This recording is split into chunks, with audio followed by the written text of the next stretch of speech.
Welcome back, boxing fans, to another great night with Sean on Boxing. So today we got two fight cards, obviously one coming from Top Rank ESPN and one from Golden Boy DAZN. We just watched the Kenny Sims fight. Kenny Sims' debut with Golden Boy tonight.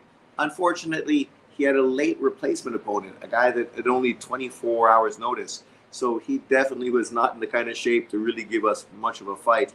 But for Sims, it's good. He got an opportunity to get in the ring, get a payday, get some rust off, and maybe now he looks vulnerable. So maybe a potential fight with a Barboza or Ramirez is something we can look forward to under Golden Boy. And either one of those opponents would be fantastic for a guy like Kenny Sims. Obviously, that would be the biggest name of his career. And if he won that, a world title wouldn't be far away. We also have the Top Rank card, which should be a big fight as well. Angelo Leo versus Lopez, the world champion. We know True School Sports is in Angelo Leo's corner big time, so he's really hoping he can become a two-time champion. And we'll see what happens. I mean, Lopez is a guy that's a little wild, a little reckless, not technically that good. So if you come in with a good game plan, kind of like Valenzuela did last week, that's a real possibility. So we'll see if he's able to do it today. Next up, we have Charles Conwell, one of the most underappreciated American fighters in the sport, 154-pound fighter. None of the other fighters are talking about. So we'll stay tuned and look forward to that. He's in with a marginal opponent, somebody that I think he should look good against, but we will see. Also is in the house. Zacky's in the house. Iceman, what's up? What's up? Yeah, the main event for both fights are really good. I mean, it'll be interesting to see how Ortiz deals with Bohachuk. Bochuk may surprise us as well. He may pull off a Madrimov type of a performance against Ortiz, which I would not be that surprised. He's a good boxer. He has a good jab. If he's able to control the distance and not get into exchanges with Ortiz, you never know what can happen. How insane LDBC is going Wilder plaques at their reunion. Wilder plaques. I heard Fonduro's sister is a beast. She's a good fighter, and for women fighters, she's aggressive. She really brings it, right? She's like her brother, very similar stylistically, don't really use their height as much as they potentially could, and are both bangers and brawlers. Hola, DJ. What's up? ¿Qué pasa? It's a big night of boxing. Who do you got? Ortiz or Bohachuk? Lopez or Angelo Leo? They're giving him awards. That's what I mean by plaques. Is he there? Is Deontay Wilder actually at their thing? Because if that's the case, you know, shout out to them. To get Wilder come to their get together, that's pretty fucking, oh, he's there. That's good. Nice. Yeah, that's good. It's good that Wilder is putting in his time, supporting the people who supported him. You got to be happy with that. And, you know, of course they're going to. It's kind of like Turkey Al Sheikh, right? He puts on an event, you give him an award, you give him a belt, you give him praise. It's the same thing. You're going to get Deontay Wilder to come to your event. You're going to sort of take pictures, give him an award, and do something of that nature. So that's not a big deal.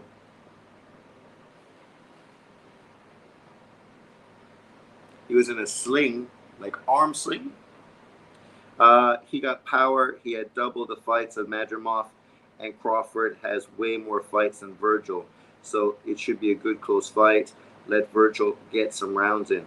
Well, that's the thing, right? That's why, I mean, he potentially, I don't think he was the amateur fighter that Madrimov was, to be fair. And he's a lot more European in his style, so not as unorthodox. But Virgil also is no Bud Crawford. He doesn't have the experience. So, oh, his arm's in a sling, so he had another surgery. How many surgeries has he had on his arm? Fucking a million. I like Wilder. Wilder's a cool guy, except when he's really rolling with those guys. And then the problem is it starts becoming all about race politics. But it's cool that he went to their event. That's good. That's the kind of thing that obviously will get all the little LDBC guys, really excited following their masters. 78, the general. Here we go. Kyrie Gray, 13-0, 10 KOs, has gone 5-6, 3 KOs since. So obviously you saw what happened with him. He was exposed once he stepped up his level of opposition. 6 losses in 18 wins. So this is the kind of guy that Charles Conwell should roll over, in all sincerity. And that's not bad. I mean, Conwell gets an exciting performance, a big knockout. Maybe he steals the attention of the show. That's a good thing for him because he needs some attention, especially now that 154 pounds is banging and there's a lot of money in the division and a lot of fights. It's good news if he was actually getting some of the attention he deserves. Let me put these things on so I can read a little better. What fan got KO? I seen the videos. They gave Wilder LDBC Lifetime Achievement Award. Well, you can't be surprised when the LDBC is blowing smoke up Wilder's ass. And Wilder went to their event. So, you're going to do that. It's like, what did they say for Turkey last weekend? They gave him fucking Hall of Fame recognition. They gave him a WBA belt or a WBC belt. So, it's all the same. I'm going to go get the link, brother. Okay, be right back. Okay, thanks. Well, here we go. Charles Conwell. You got to like Charles. He's a fan-friendly fighter.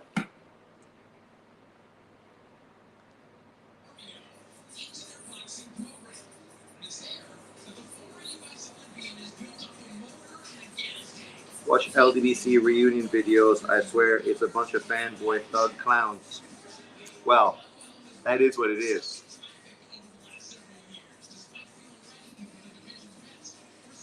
That literally is some of those guys' 15 minutes of fame, right? Where you get a bunch of these guys like fucking acting as if somehow they're meeting stars. What time are we expecting you to show the fight? Don't be a Debbie Downer. Oh, dude, get a grip. Like, why don't you watch the fights like everyone else? It's free. It's on DAZN. And the other fight is on ESPN. If you live in the States, you fucking have to have ESPN. I live in Taiwan. I'm illegally streaming the ESPN fight. But like any normal person that has $5 in his pocket, I have DAZN. If you could buy a coffee, you could buy DAZN.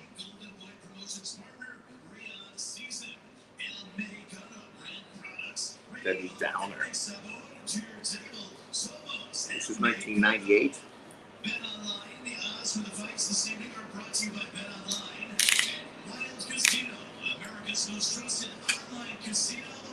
Let's get wild. The judges scoring this contest are Tim Cheatham, Patricia Morris-Jordan, and Dave Moretti. Ted Cheatham. He cheats him, he cheats her, he cheats everyone. Introducing first, fighting out of the blue corner. He weighed in at an even 154 pounds. As a professional, his impressive record stands with 18 victories against 6 defeats, 13 impressive. 15 wins coming by way of knockout. He wears gold with red and black and hails from Worcester, Massachusetts. Please welcome the reigning New England Super Welterweight Champion, Kyrie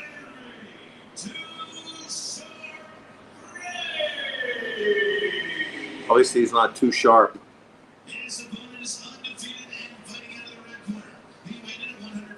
Charles Conwell. I killed the man in the ring.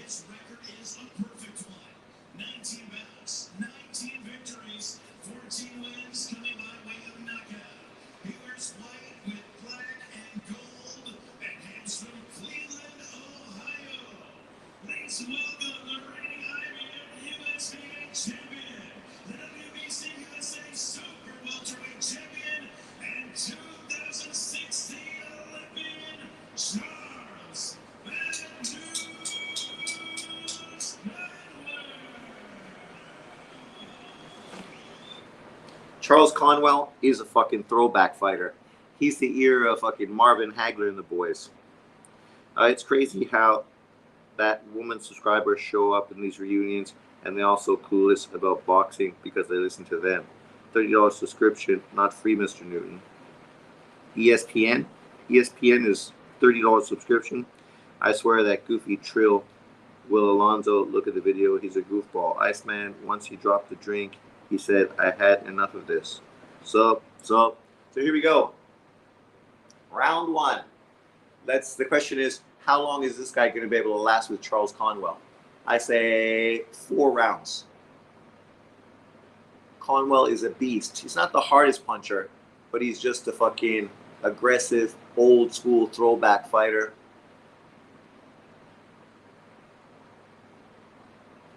Tough as nails.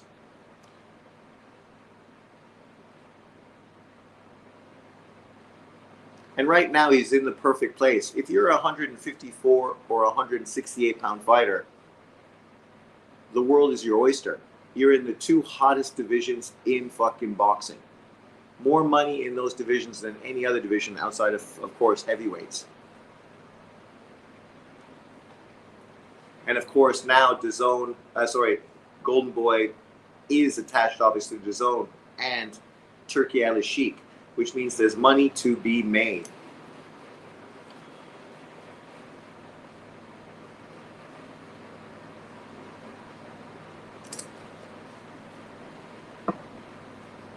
So far, Conwell is starting out pretty slow. The other guy just testing with his jab. Conwell throws out a jab.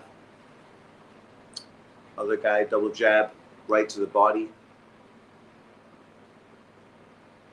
So far, both guys are just feeling each other out. There's Conwell with his up jab on the inside.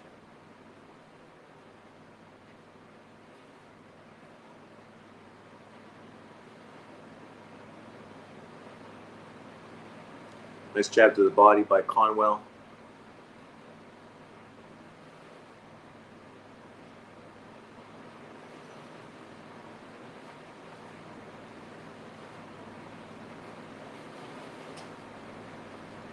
Conwell reminds me of Dwight Muhammad Qawi. Just kind of his style, his look.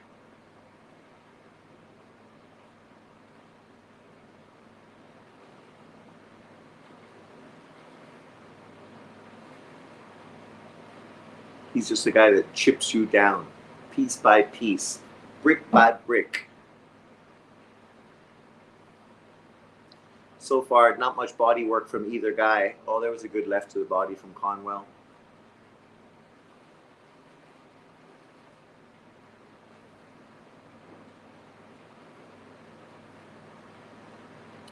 The other guy kind of fighting scared.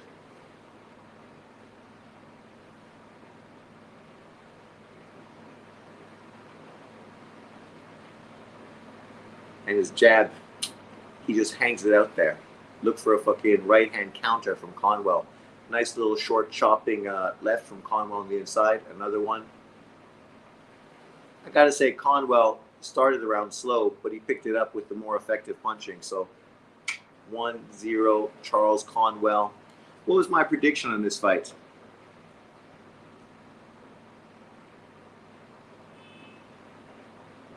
Sean, is the DAZN app a bang for your buck?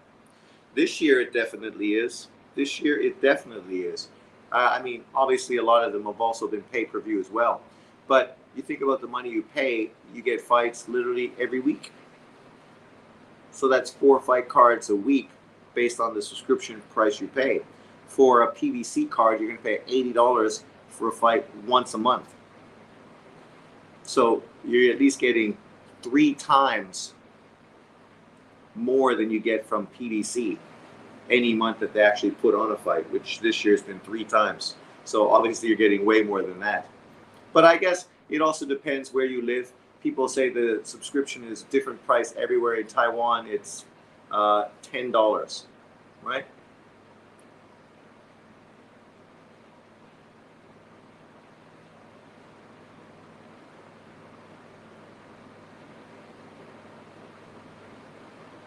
Yeah, $10.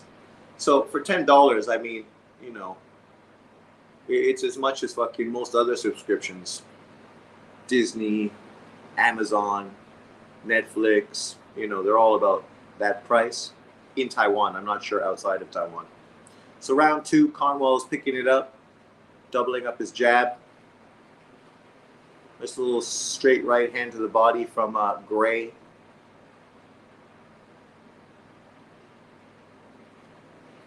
What was I going to look for on my phone? Now I'm distracted. Oh well, I forgot. Nice hook to the body from Conwell. Come on, Charles, break this fucker down. Oh, I was going to look at... Oh, I still can't remember. Old age is kicking in. Charles is heating up. Combinations are flowing now.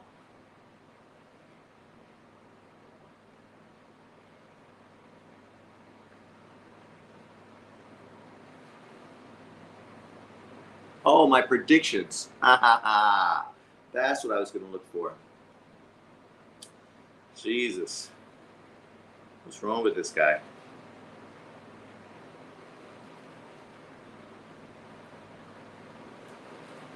Oh, I said Conwell in 6. Conwell in 6, Ortiz in 8, Sims by majority decision. I was wrong, but Sims, of course, his opponent changed, so, you know, that's kind of unfair. What was you, Bud Madrimov scorecard? I had Bud Crawford 7-5.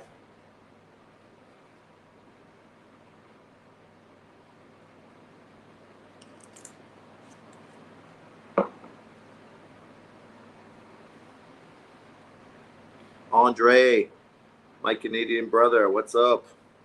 Sean, you think Angelo Leo upsets Rado Lopez? I think he could. Oh, there you go. He's down in 2.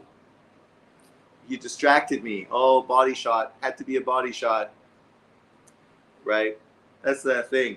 You know, both Sims and Conwell, they got easy opponents for easy money, but neither one of these two opponents has proven too much. Blood all over Conwell's arm. I didn't even see him cause blood out of that dude. Must have got his nose. Charles is a killer. I was wrong. I should have went earlier.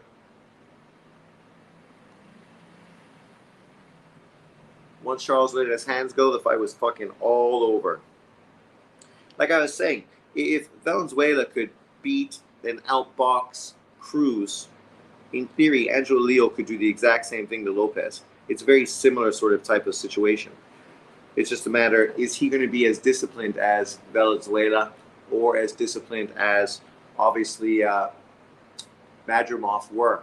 If he can be that disciplined, then he can win. Your video on Canelo Crawford got the JB very mad, Sean. I don't know why you would get him mad, because all I said is he's just being a hypocrite. Him saying what he says is no different than what Canelo fans are saying. Bud Crawford fans are going to fucking cap for Bud. Canelo fans going to cap for fucking Canelo. Inouye fans going to cap for Inouye. Usyk fans going to fucking cap for fucking Usyk. But at the end of the day, all 4 of those fighters are great. To say that if Bud Crawford, if Canelo was the same size as Bud Crawford, that Crawford would kill him. But what do you mean? Who has Crawford fought that is anything close to Canelo Alvarez? And Canelo fought at 147 pounds. He fought at 154 pounds. Like, the best win potentially on Bud Crawford's resume is Madrimov and Spence. But now, of course, people are trying to downplay the Spence win to say that Spence, was shot, finished, and done. And if Spence never comes back and fights again, that narrative is going to be sort of hanging over that fight consistently. Right? The reality is we've seen Canelo Alvarez in with elite fighters. Elite fighters. We haven't seen, that's a great left to the body from Conwell. Wow. Great fucking left, Charles. And then he followed up with a nice uppercut. Obviously, they cut him as well.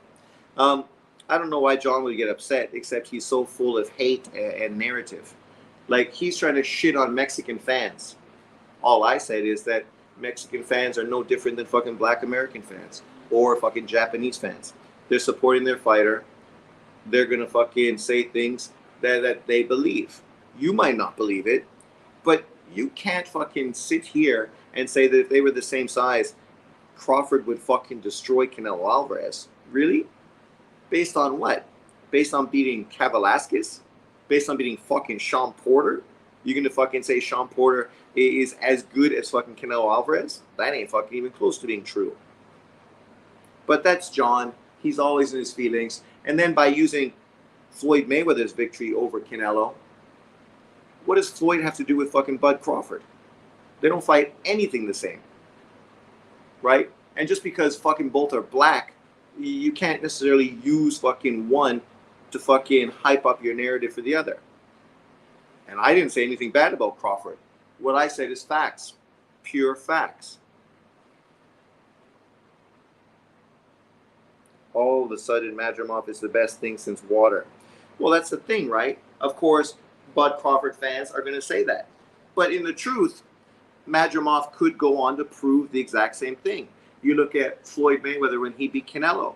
Now that victory for Floyd looks fucking great. One of the best victories at, the second part of his career after his first sort of retirement. John McSmith's in the house. What's up, my man? Great body shot. Yeah, exactly. Majority decision. John compared Canelo to Jeff Horn in one of his videos. Exactly. See? But yet he's saying that fucking Mexican fans are the worst and stupidest fucking fan base. But yet you just compared Canelo Alvarez to fucking Jeff Horn. Jeff Horn's best win is a win that most people feel he fucking lost. Charles. Your team was telling us yesterday that the strength and conditioning that you have is like nobody else's. That you're adding to it. You have that wrestling background. You don't want to wrestle, but they made you to be strong. How strong do you feel at 154 now? I feel great. I feel like this kind of division is my time to play with Mars and the world title. So right now, Lindolf Delgado is on the ESPN card against Brian Flores. This could be the best fight of the night. Who do you want next? Give me the big names, and I'm paying real close attention to the main event. So I'm definitely watching, and I'm looking up. So I want to see what's up on next. Congratulations, you keep on making some noise. These characters have to be touching to you, sir. Let's get it. I'm excited. I know what I'm doing. Give me right back in the ring. Let's do it again. Charles. Yeah, so right now, Lindolf Delgado on ESPN Fight is on round 1. This was a fight that I thought potentially could be the best fight of the night. Delgado is a good fighter, but because he signed with Schaefer early on as a pro, he was kind of ignored until obviously he re-signed with Top Rank, and now obviously is getting a lot more publicity and a lot more shine.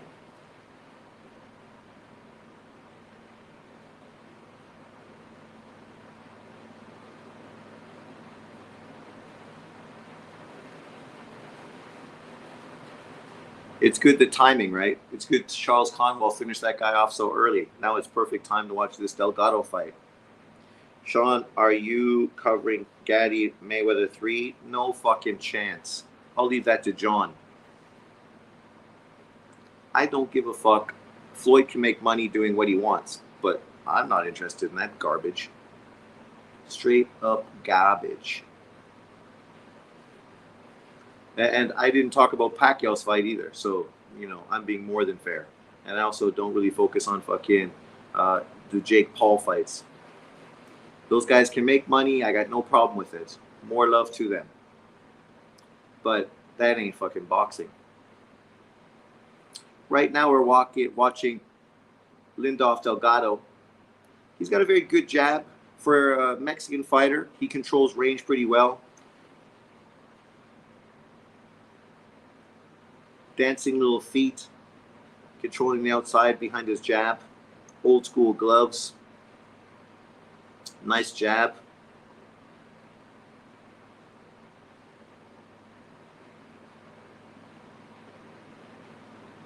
Another guy that obviously, is at a big weight, 140 pounds. Right now there's noise to be made at that weight class. And so, he's got to make some noise. I don't know if they put him in with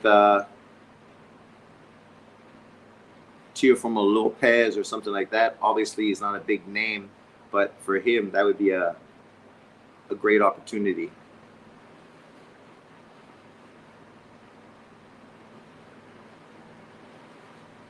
Brian Flores, tough veteran. That's why I thought this fight potentially is really going to heat up. Round one, Delgado, mostly by controlling the distance behind his jab. Algieri's in the house. What's Algieri say? Hall of Fame. All right, Angelo Leo against Donato Lopez. I'm very excited for this championship fight main event. Yeah, I think a lot of people are because, listen, Leo's a live dog. He does the things that give Donato Lopez trouble. Can he show up and do it at here tonight? If he does, we could be seeing an upset. In front of these hometown fans, Mark Kriegel. Like I said. So what are we saying? Fannin says Turkey is destroying boxing. Well, of course he does, because he's a fucking huge fucking PBC Al Heyman dick rider. Like, these dudes are delusional. Like, obviously, potentially, there could be problems. But at this point, as a boxing fan, why would you fucking even try to make it out as if there was an issue? Miguel Cotto, his promotions have fight cards going on right now. Sean, you always expose American blacks for their bias. You need to do videos about IBFP. That dude is obviously a Canelo fanboy. Where is this burqa? I just fucking made a video basically fucking saying that Mexican Canelo fans are no different than fucking Bud Crawford black American fans. Do I need to call somebody out in the video? No, mostly I just call out John. John wants me to fucking call out all these other people, but yet I never hear John call out fucking any black guys. So again, once again, people being hypocritical. So I'm supposed to do something you're not doing. Why do I need to do it? I make videos based on the topics that I want.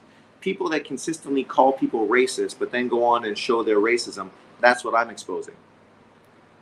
Mexicans constantly get called racist. So if they're being racist, I'm not exposing anything that isn't fucking already being highlighted and identified.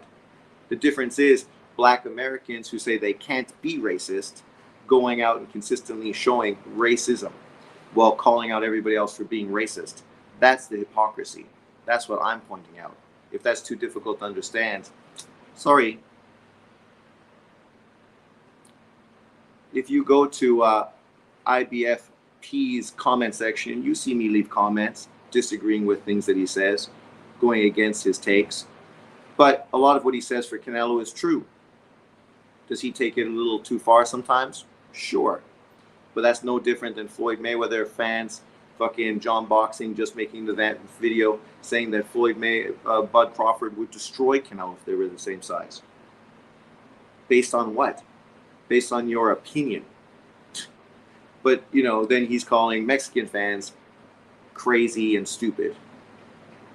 But you're making a video proving you're fucking a fanboy and just as stupid as the people you're calling out. Can you put a mirror on the wall behind you? YouTube doesn't care as long as it's not intentional. Shh. Come on, man. Literally, it's on ESPN. If you wouldn't have bought that bag, you could have easily fucking paid for both of these fucking subscriptions.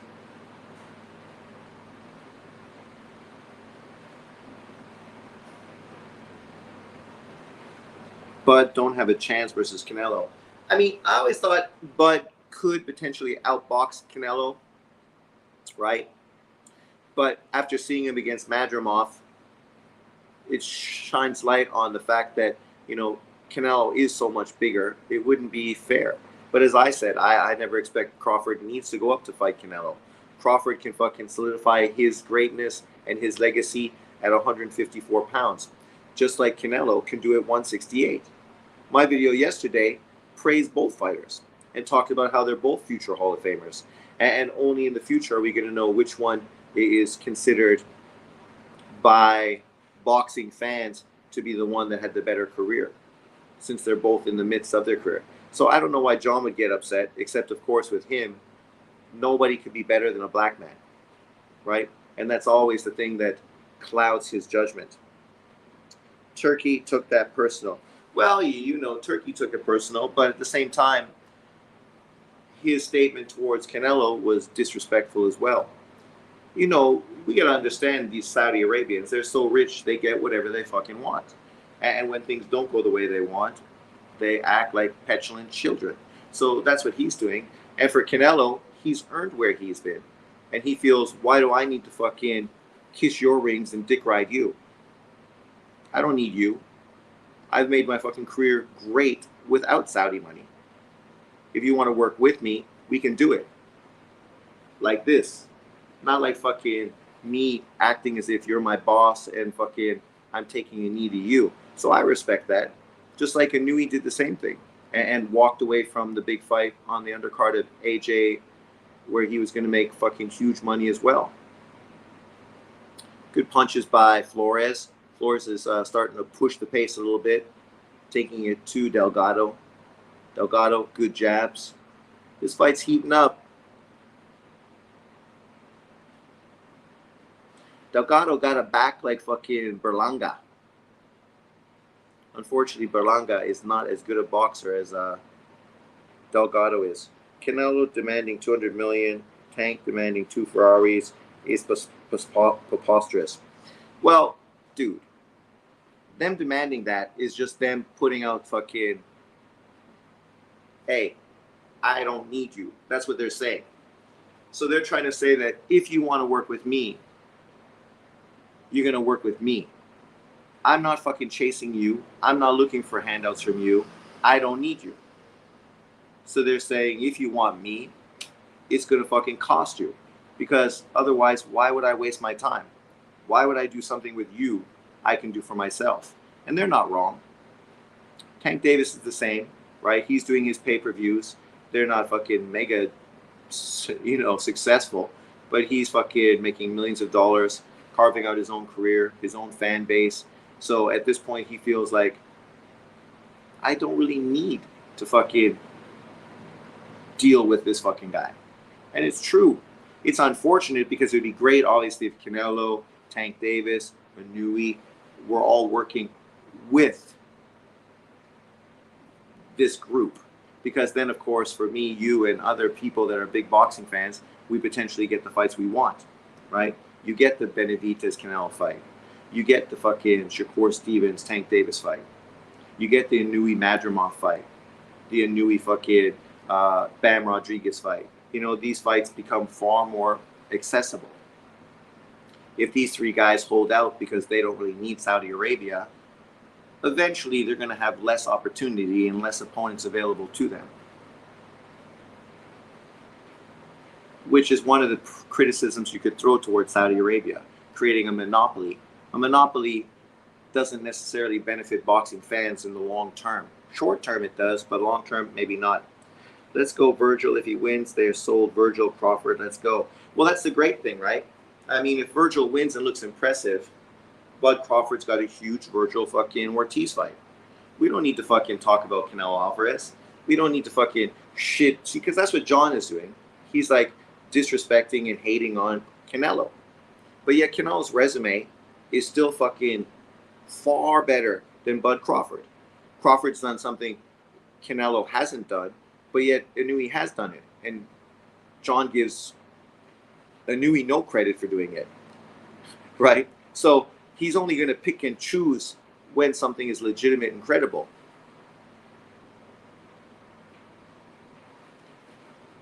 That punch wasn't behind the head. It's a fair punch, just off the top of the head.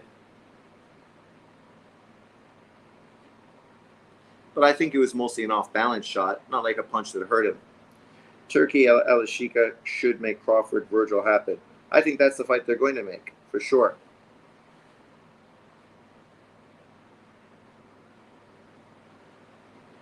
Yeah, it's like you, buddy. If you were a super famous fucking hip-hop star and you fucking were self-made and you were making fucking, 7 figures and everyone else is kissing some other promoter's ass because finally now they're getting money and they're getting fame and they're sort of getting where you're already at. And now this guy wants you to fucking start working with him. You'd be like, what? I don't fucking need you, man.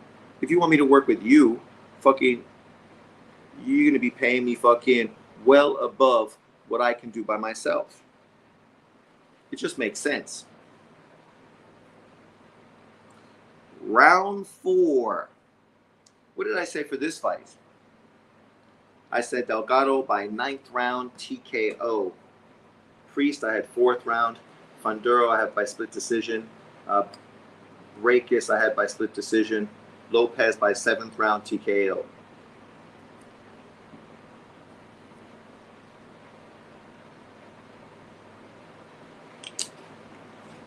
Bohachuk. Cheers to the dudes and the dudettes. What's up, Damon? Welcome to a double helping of boxing brought to you by ESPN and DAZN. Fucking August 17, eh? Woo! Derevchenko Mimbili. Good undercard with fucking Ulysses Iglesias as well. 168, man. It's a good division.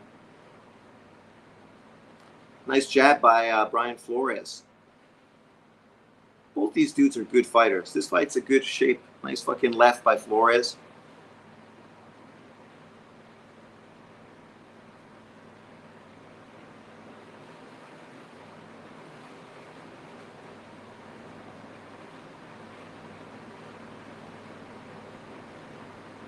You stepped on my toes. Wayne Evans, what's up, my man? It's a good weekend of fights. Oh, that was a big right hand from Flores. Delgado took it like a champ. Took it like a champ. Nice jab by Flores. Flores is good. He's no pushover. Anyone who watched my preview knows that I fucking was hyped for this fight.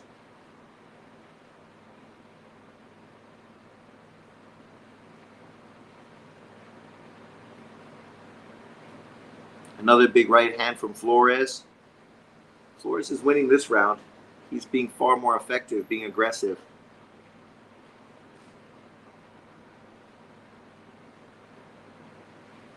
After that flash knockdown in the last round, he came out angry.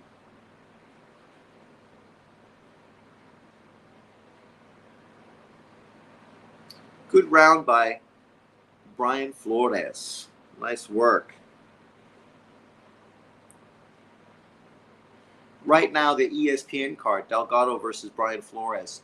Obviously, there's a time out on the DAZN card. Before, I think Funduro's sister is in the card.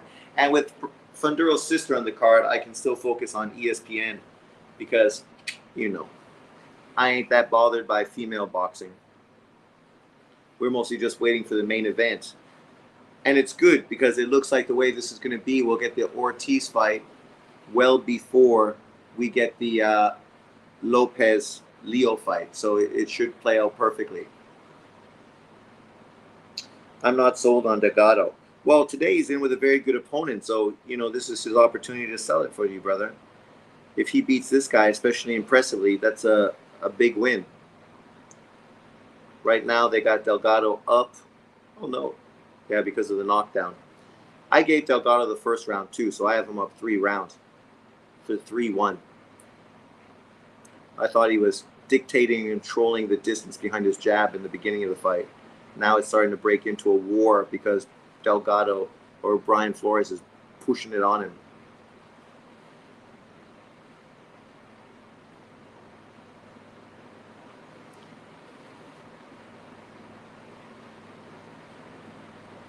Dude, why are you talking to me?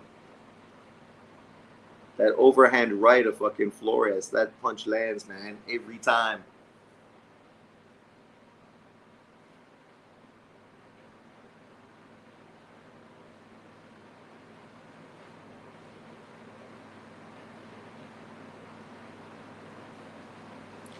Now Delgado is not using his jab as effectively. He's got to double it up and go head and body with it. There you go. Nice jab. You can double that shit up. Boom, boom. Walking backwards with it.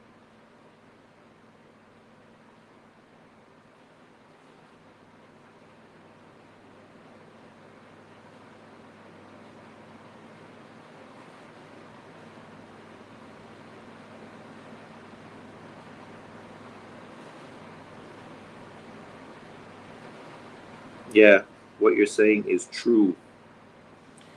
What I say is always true. I'm a truth sayer.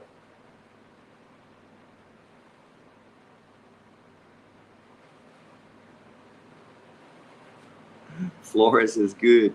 He's no joke.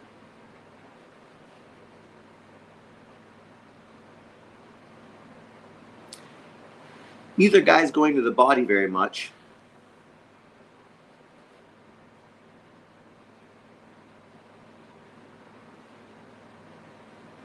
There you go. Pop out that jab. Double it up. Drop the right hand behind it and then follow with the left to the body. You know, for a Mexican fighter, Delgado moves pretty well. He's got good feet. Nobody would consider him a flat-footed Mexican. Flores, on the other hand, he's a little more stereotypical. Oh, nice little uppercut to the inside from Delgado. That was a punch he didn't see. Shook him up a bit.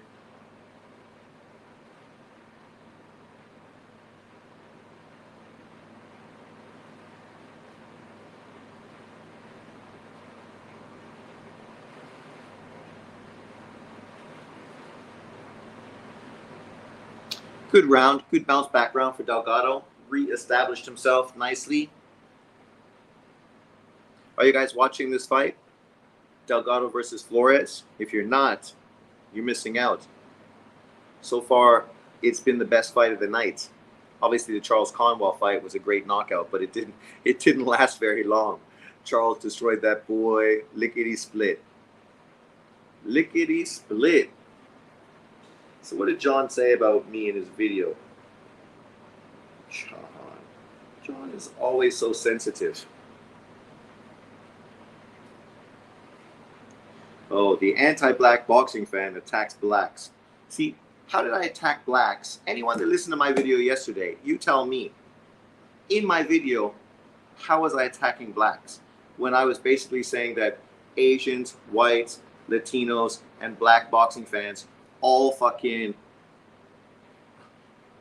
tend to be fanboys towards their own fighters and tend to fucking, you know, overpraise their fighters and be overly critical towards other people's fighters. How is that being anti-black? Right? Like, anyone who watched it, let me know in the comment section below. Like, and if you didn't see it, go check it out and let me know in the video. Because John is just, you know, literally he comes out shitting on Mexican fans, but now, of course, he's got to fucking pull out the race card and cry that fucking somebody is being a racist towards blacks. No, John, I was pointing out you and how you are fucking doing the exact same thing you're criticizing fucking Canelo fans for doing. Is that too difficult to fucking get? I'm gonna keep quiet on this one. So Damon, then you did watch it and you do know I fucking wasn't hating on black people or black boxers. Thank you. Because if I was, you wouldn't be fucking keeping quiet. We know you, buddy. But there you go. Like, literally, I fucking was, man, I was like the UN in that video.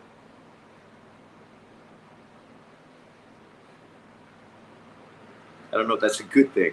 The UN, they're not necessarily the best. Good jab from Delgado. He's got a good jab. Snappy.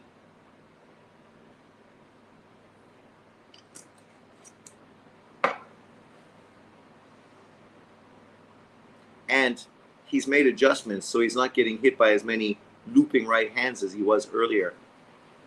But Flores is picking up his pace. JB likes victimhood. He does. Virgil time. No, it can't be Virgil time. Isn't Funduro, the sister, going to be next? I think so. Pulling the race card is admitting defeat. John ain't on your level, Sean. Well, we've known that for years, so it's kind of mean that I bully him. But as I said, we could just do a podcast together. I think that's what the fans want to see. You know, he'd be fucking Stephen A. Smith and I'd be fucking any of those fucking non-black guys that Stephen A. Smith worked with.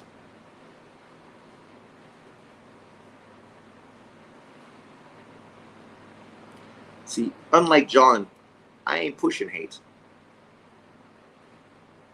Literally, he was on my live last time, on my live, right?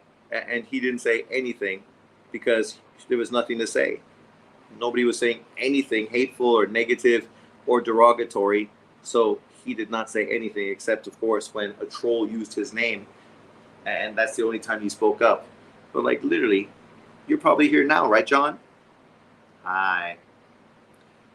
Show the fight, you coward. Okay, buddy.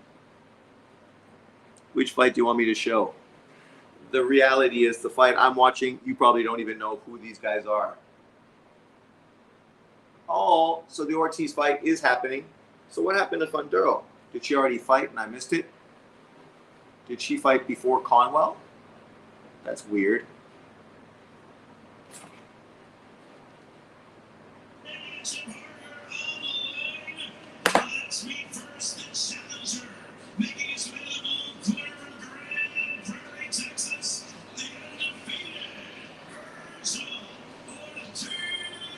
Junior.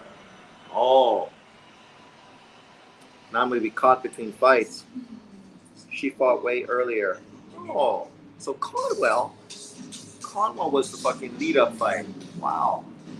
You figure you'd use her. At least she's a world champion, right? She did. She won 12-round UD. Delgado's still winning. Oh, not in their cards, but Mark Krieger, fucking, he's demented.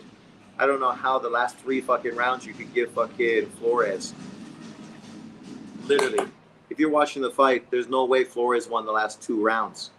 Delgado outboxed him, and Flores didn't really land too many big fucking shots, not like he did in the round prior. So I think fucking Mark Kriegel is a fucking mental case, but you know, that's not a surprise. Like literally,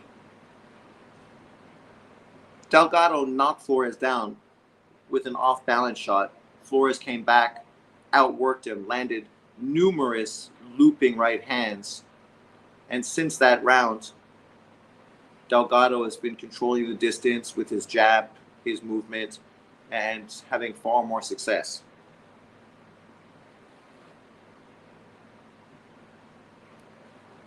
Whereas most of the punches that what's-his-face is throwing are missing. And now they're going to, what, take a point off of him for a low blow? That's bullshit, too. That's the problem with refs. I don't think there's a shot worth taking fucking low blow, but okay.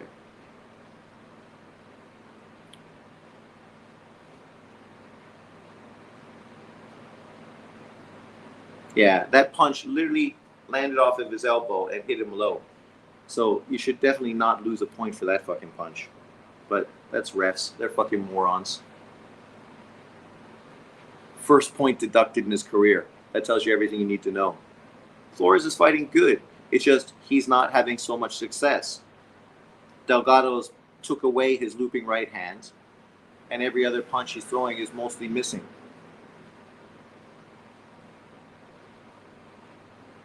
There was a hook that landed, but he's definitely not winning this fight. Not from what I'm watching.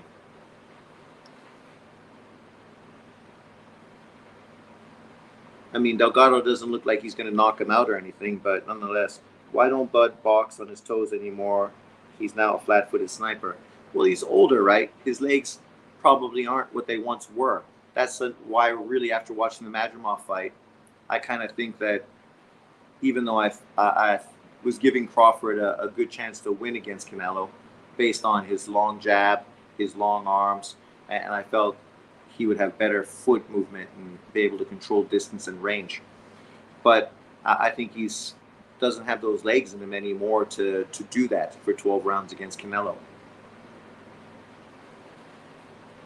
Good body shot from Flores. But even this round, he's losing. Oh, great uppercut from Delgado. Yeah, I don't know what fucking ESPN Krieger was fucking looking at. Krieger usually has good scorecards. Not in this one. I usually have good scorecards. And I feel my scorecard is fucking on the money. So he's a WBC interim champion, not a legitimate champion, right?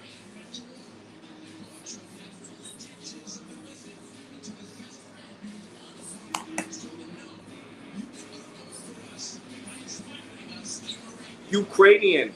Can we get another Ukrainian champion?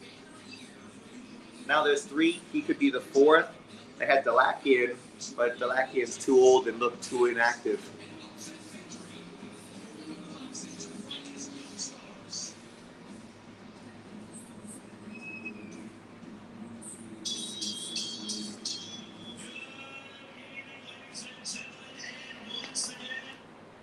So round 8, I think round 8 or 9 is the round I picked for Delgado to stop Brian Flores. We'll see if he's able to do it.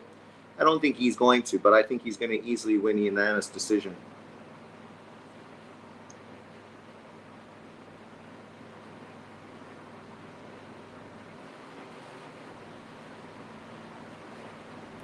What title is that? Bochuk has him an interim. I think it's an interim, right? Because he fought Funduro Mendoza, even though he's supposed to fight Funduro, but of course Funduro ended up fighting Tim Tszyu. Oh, Delgado's fighting good. He's got a good jab, good shots, short, crisp. Now they're both fucking going at it in the pocket. This is exactly what Mendoza wants.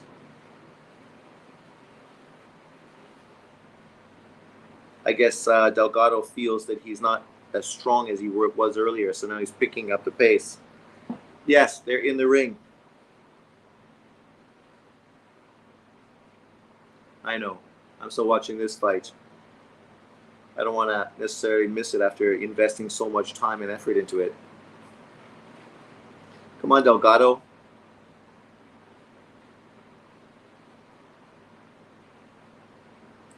At 140 pounds, Delgado's definitely a fucking player. I think he beats Valenzuela. I think he beats Leamparo. I think he potentially gives Lopez a tough fight. I think he beats Catrell and Prograis.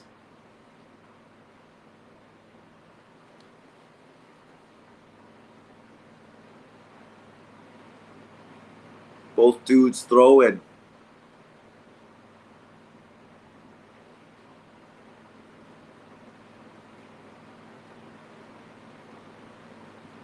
Yeah.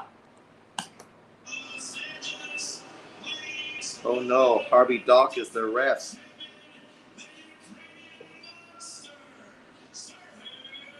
The Ukrainian monster.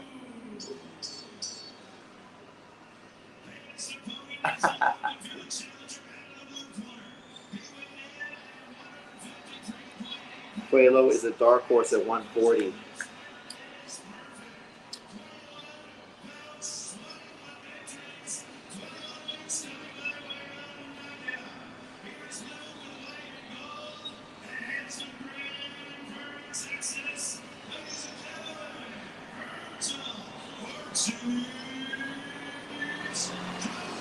One of the best that has ever done it, Harvey Dock, Devon's boy. Virgil back with Robert Guerrero or Garcia.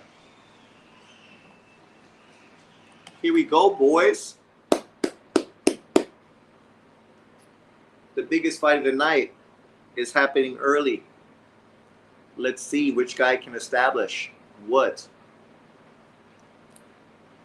Bochuk is taller, longer, the natural 154-pounder, but his chin a little suspect. Ortiz, obviously the smaller fighter, but power puncher. Let's see if he can keep his 100% KO ratio intact.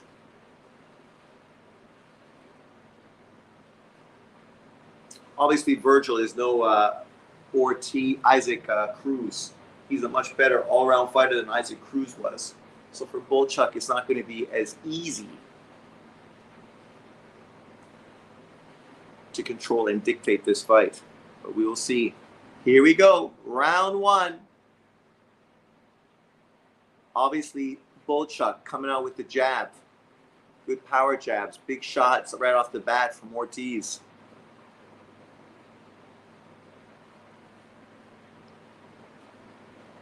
Ortiz with his high guard, which means his body, man. You could throw something in his body. Bochuk throwing big right hands already.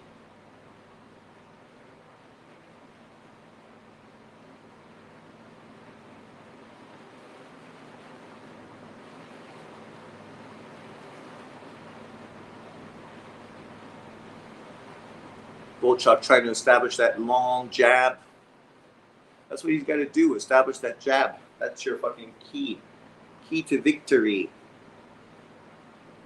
I'm stuck between two fights.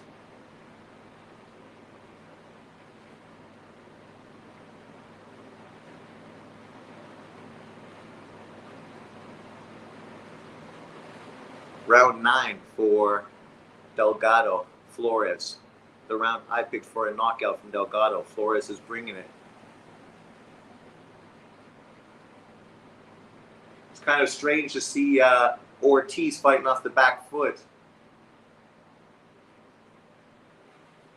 Don't get too cocky, Bochuk.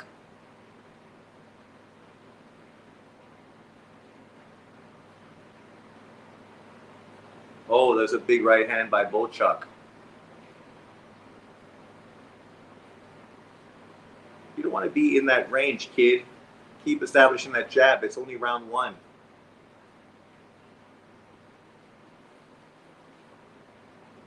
Nice uppercuts on the inside from Bochuk. He's definitely fucking winning this round with volume.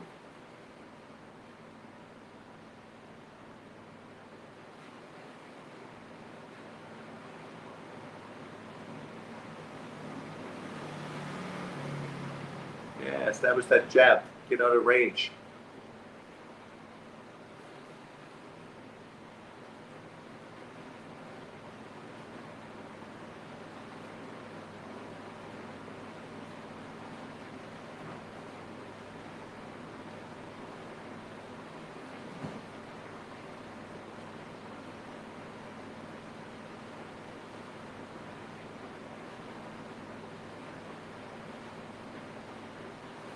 It's a very scrappy first round for these two guys already out of the fucking gate. Now Ortiz is starting to pick it up. Not really landing flush, but throwing a lot more. Nice uppercut again. Bochuk, round 1. It was a good round for Bochuk. He just got to like establish that jab more and not get pulled into fucking a war, especially this early in a fight. I don't know who won the round between Delgado and Flores. These guys coming out throwing leather early. They are. Go to the body, left hook to the head, right uppercut. This is the first real test for Ortiz. Ortiz got knocked down. He didn't get knocked down. He stepped on his foot.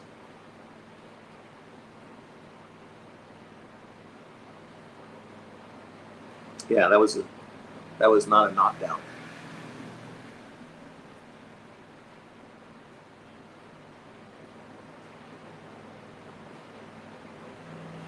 Oh, in truth, it was a fucking knockdown. That was a fucking legitimate knockdown that wasn't scored. That was a big right hand that he went down after. Oh man, that's kind of robbery that the ref fucking, of course, Harvey Dock, right? Be surprised that Harvey Dock fucked that up.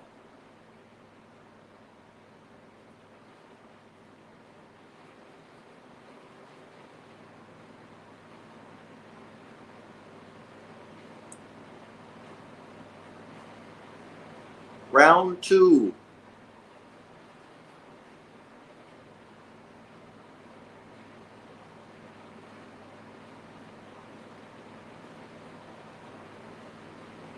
Final round of Delgado Flores. I think Delgado got this fight, but with fucking Krieger's terrible scorecard, who knows? Good body work from fucking Ortiz. That's the problem, man. I don't know why you're standing in the inside with Ortiz when you can easily control distance behind your jab and your long right hand.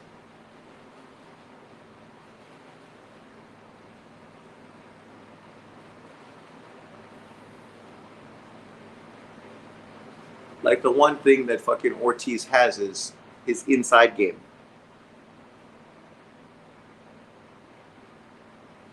Ortiz is picking it up, landing some big hooks to the body.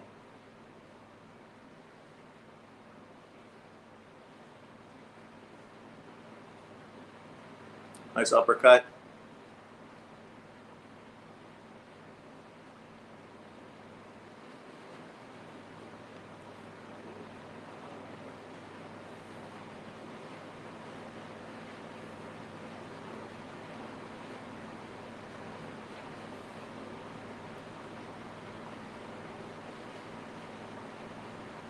Nice uppercut from Bochuk on the inside.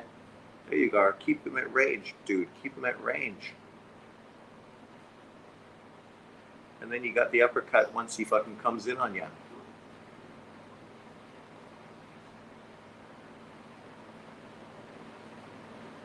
Nice jab from Bochuk. Yeah, it should be 10-8 after the first round. That knockdown,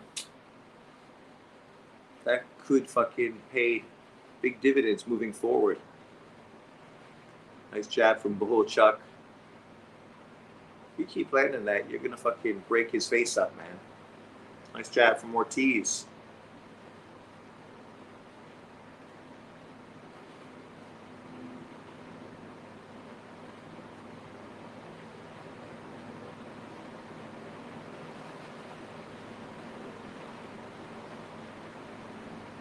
Bochuk definitely brings the pressure.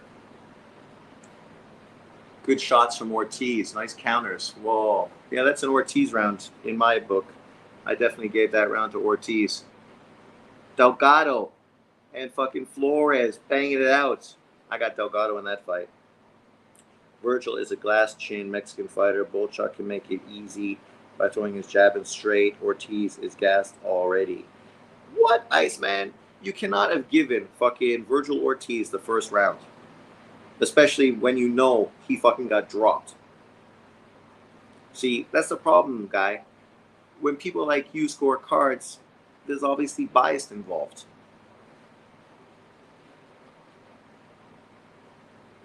Ortiz has abandoned his high guard. Well, he should keep it up because, I mean, the one thing that Bochuk doesn't do is go to the body. He fucking doesn't go to the body at all. Whereas Ortiz, this round, he went to the body a lot. Nice uppercut. Oh, there, Bochuk did throw a body shot. Round 3. Ortiz has abandoned, yeah.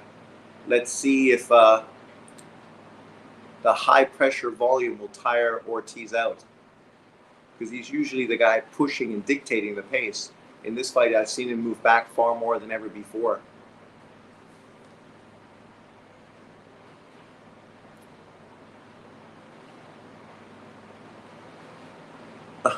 So they landed the same amount of punches or thrown.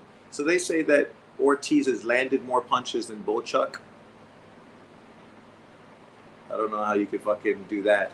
That's the problem with CompuBox.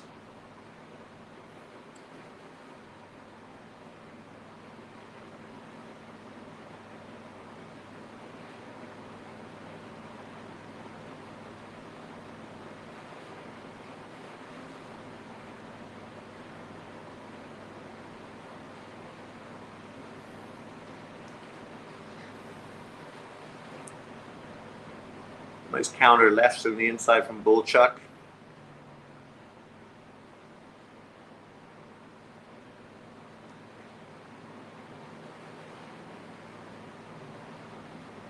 I wonder if his corner really wants him to fucking allow the fight to be in the inside like this. Virgil looks weak. Okay, 1-1. His hands are on his waist. Ortiz is huffing, puffing. His work rate is consistently his trash now. Well, he's never been in a fight where a guy pushed pressure on him like this, right? Except maybe Kavaliauskas. And we saw he got dropped in the Kavaliauskas fight. Showed a lot of heart, determination, and ended up getting a very impressive victory there. Nice hooks from Ortiz.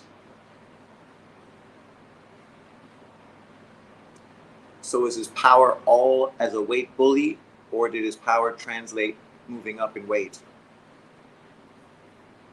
Yeah, keep using that jab, Bochuk. You don't need to fucking give him range to land shots, dude.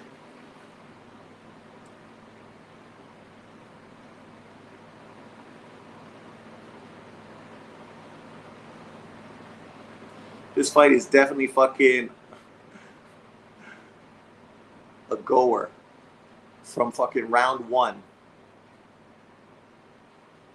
Oh, big uppercut from Ortiz. Bochuk took it like a champ. That was a good shot.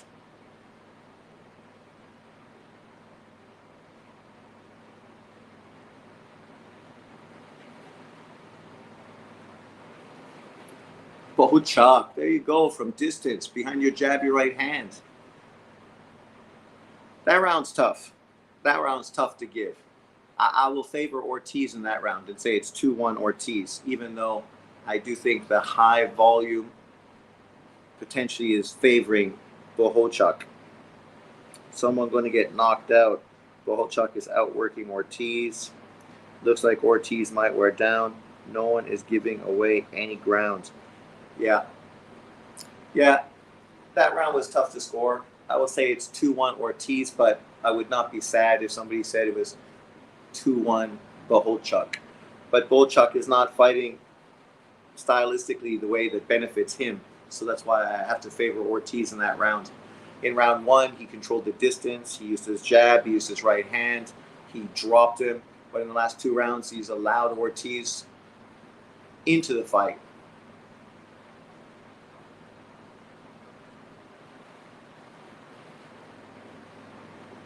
Round four.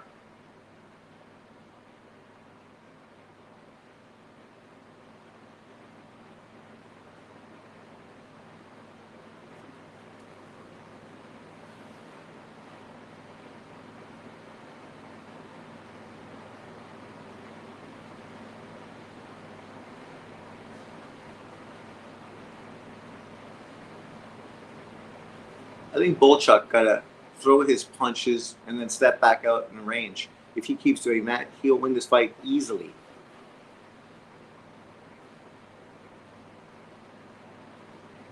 There you go, nice snapping jab. Go back to your distance.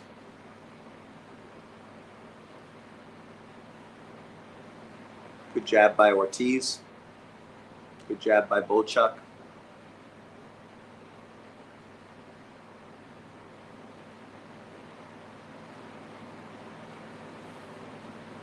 Pick it up, Bochuk. Hit that body.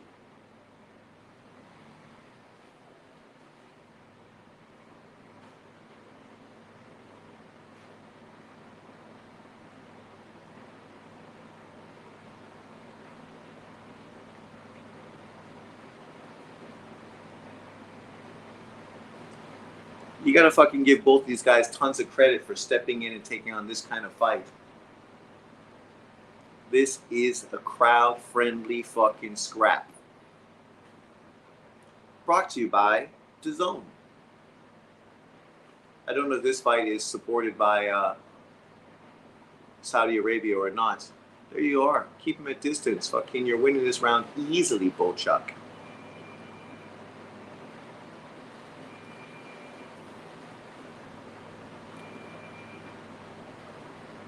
And now you're letting them in the rounds. Land your shot, step back out, step to range.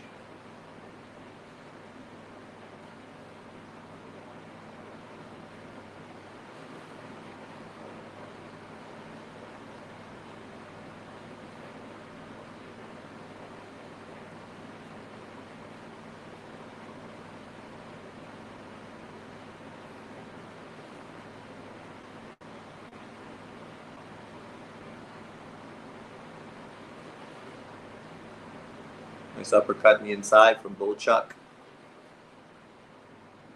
Bochuk doesn't look like he's throwing his punches hard, right? He's just letting his hands go, but he doesn't look like he's throwing a lot of power on them.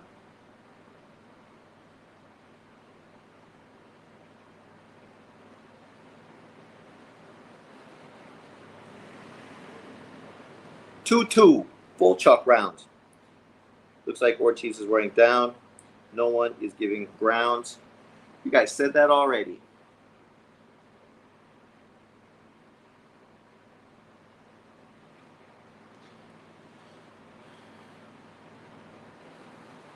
And then we still have Lopez and Angelo Leo next.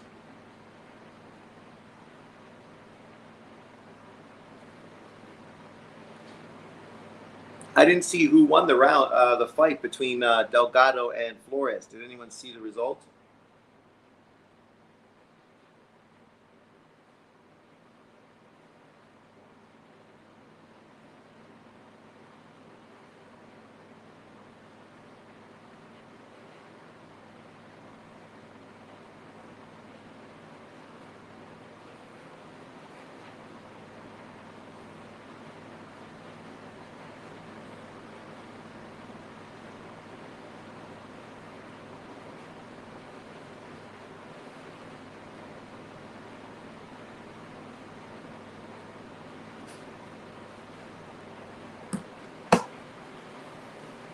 What's going on?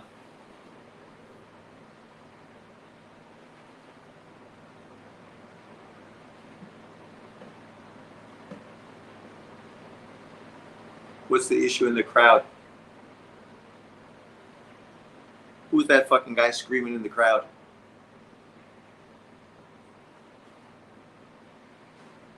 Look at Bochuk.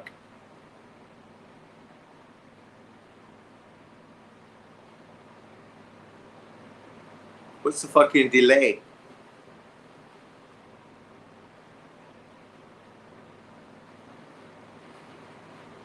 Does anyone know what's going on? They're checking if it was a knockdown. They're checking if it was a knockdown.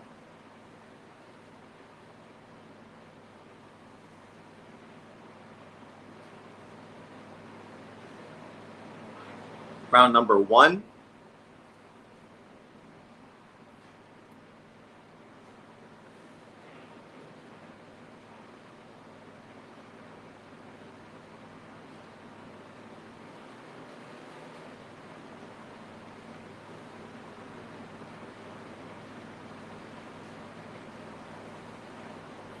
If Bochuk was to knock out fucking Virgil Ortiz, that would be fucking huge. Huge. People were so excited about Ortiz. He was supposed to be one of the top up-and-coming young fighters, prospects in boxing. Nice hook from Ortiz. If he was to get knocked out in this fight, wow. And people expect Ortiz to fight Bud Crawford, right? That's kind of the expectation. People expect Ortiz to win this fight, claim that interim title, and then obviously Bud Crawford, Ortiz, the fight that was supposed to happen at 147 can now happen. Control distance, Bochuk. You don't need to be head-to-head with him.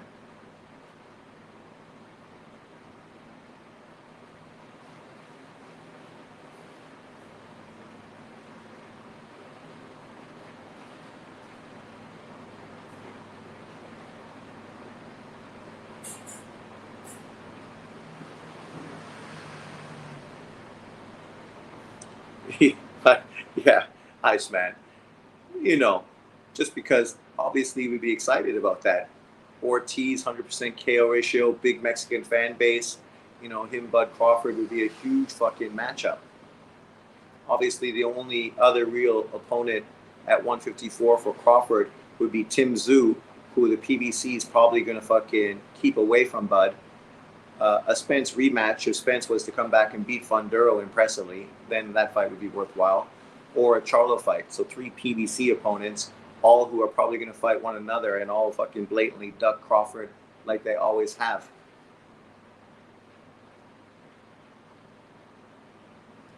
Round 5.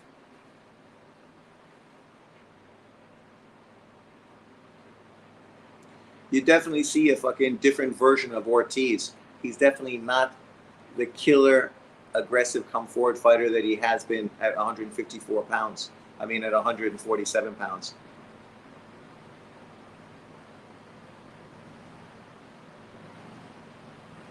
Yeah, control the distance. Jab, jab, right hand. Big right hand from Ortiz.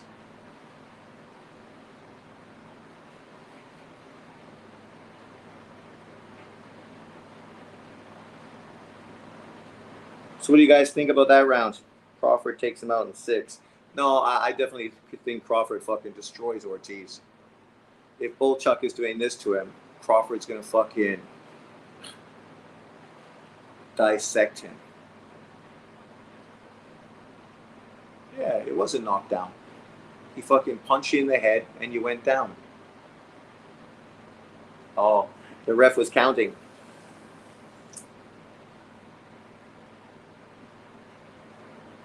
I think it's fair. I think that was totally a knockdown. I said that Ortiz isn't the same at 154. A lot of manufactured KOs at 154. Well, at 154, obviously he's coming off of health issues, right? So they're just trying to get him comfortable and get him back after a long layoff. That's why him taking this fight, you got to give him hats off, because this was no fucking easy pickings. Going into round 6, halfway through, at this point, it could easily be 4-2 Bochuk, or maybe 3-3.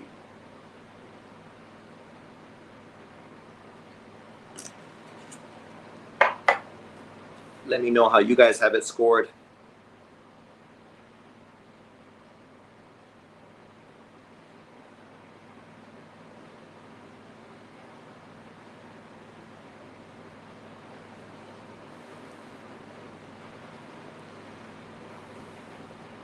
I just think Bohachuk is making this fight harder for himself than he needs to. If he was to stay on the outside and just fight like that, more like Tommy Hearns, he could come in and throw his combos and then move back out to range and establish his jab again. It would be an easy night for him, because Virgil does not have great footwork. He's not very long, so it's hard for him to control the distance. He's not winning the battle of the jabs. But if you're going to let him put you in the corner or go head-to-head with him in the pocket, now at least you're giving him an opportunity.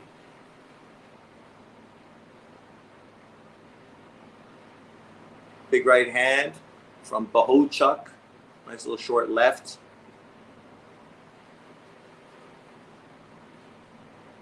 What's Robert saying?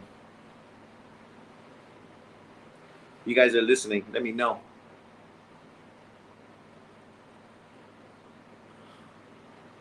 Nice jabs. Keep pumping that shit out. Keep pumping that shit out. There you go. You could even change your fucking level and jab to the body a little bit there, Bohachuk. The thing about Bohachuk, after he got knocked out by Brandon Adams, I wasn't too sure how durable he was.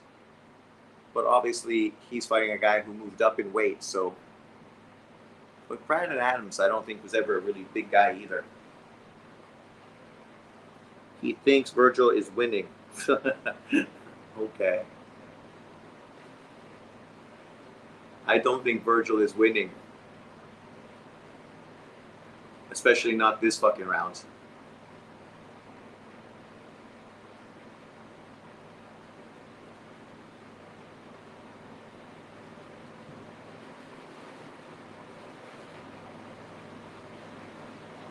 But with the fucking scorecards, you never know what's going to happen, right? Even you're not landing punches, they could still be giving you the fucking points. Just look at CompuBox scores. They make it look like Virgil is as active as Bochuk is. And I don't see how that could fucking be possible. One guy is constantly throwing punches. The other guy is taking space. You definitely lost that round. That's definitely a Bochuk round. Crazy that bum-ass Adams stopped this guy. Brandon Adams is no bum-ass. Come on, dude. He's a good fighter. He ain't fucking elite. But obviously that was a step-up fight. And Brandon Adams was experienced. Too experienced for him. I think I got it 4-2 for Bochuk. Yeah, that was a good round for Bochuk. When he controls the distance, he wins easily. Fight behind your jab and your right hand. You can step in, throw your combo, and then step back out, just as fucking Virgil wants to get off. Because Virgil ain't throwing with him. He's throwing, you're throwing. He's throwing, you're throwing. When you're in range, then Virgil's letting his hands go a lot more. Outside of that, he's not throwing enough.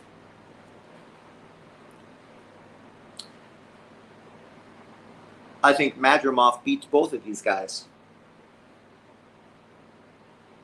Round 7.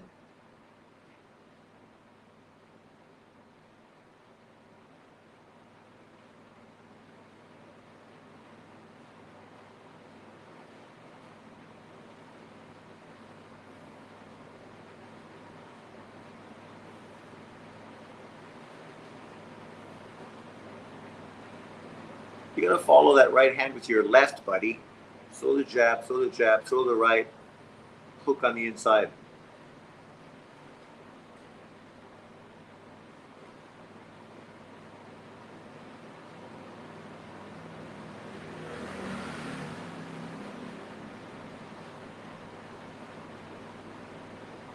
Get off the ropes. Nice uppercut on the inside from Virgil.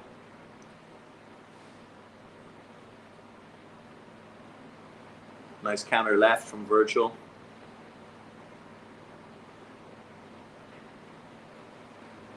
Nice right hand. Bohachuk.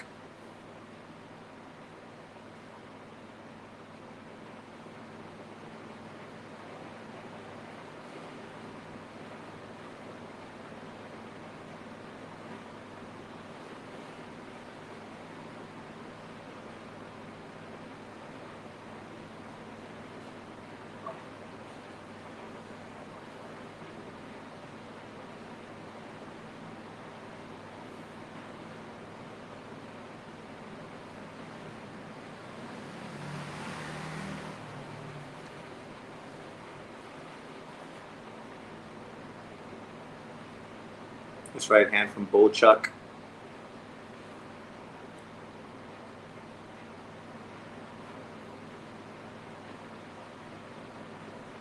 Let me guess. Bochuk's trainer thinks he's winning. Nice uppercut from Bochuk.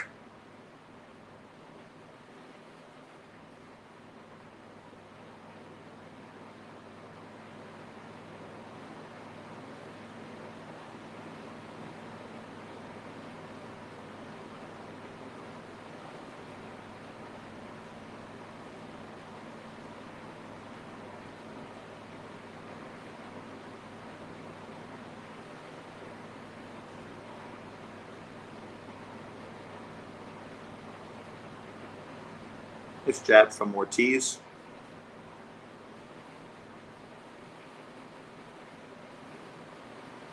Ortiz body language definitely ain't like normal, that's for sure.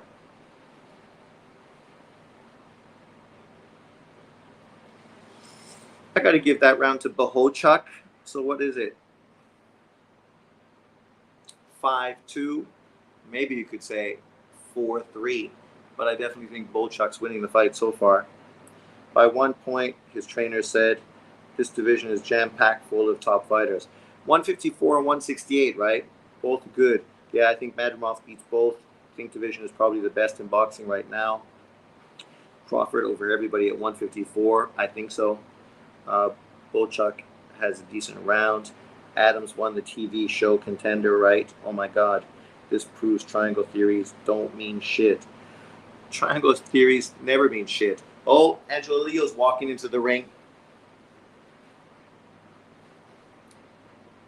Adams. So we're going into round 8. So we're going to be fucking splitting our view between two fights.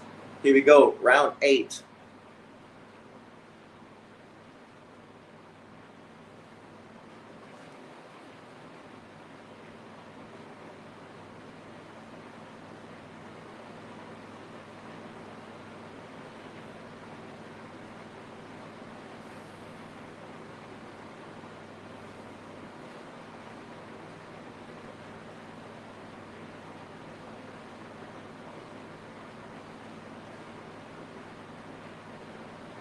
Good jab, double jab from Ortiz. That's what he's got to do a bit more. Double that shit up. Boom, boom, boom. Get in range, throw your hooks.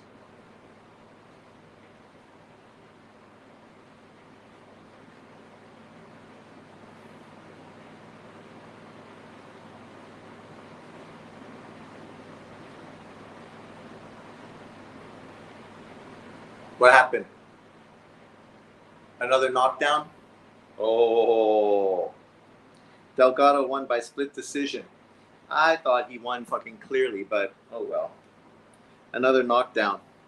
I didn't see that one.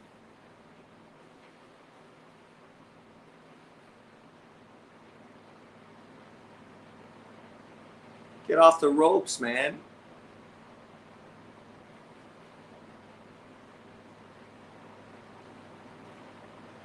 Problem is, if you fall down and you get hit visibly by a punch, then even if you fell down because you slipped, there's still a lot of times going to call it a knockdown.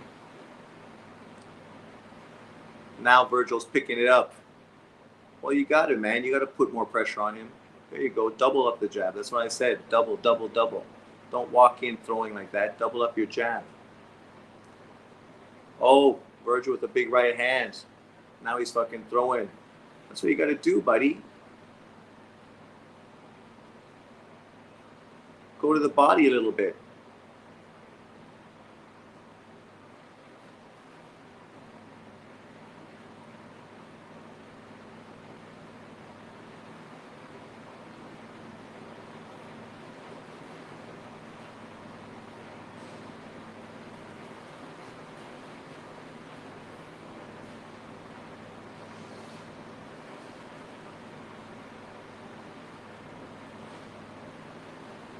Jab. The best thing Virgil did this round was double up his jab. Nice jab from Bohachuk.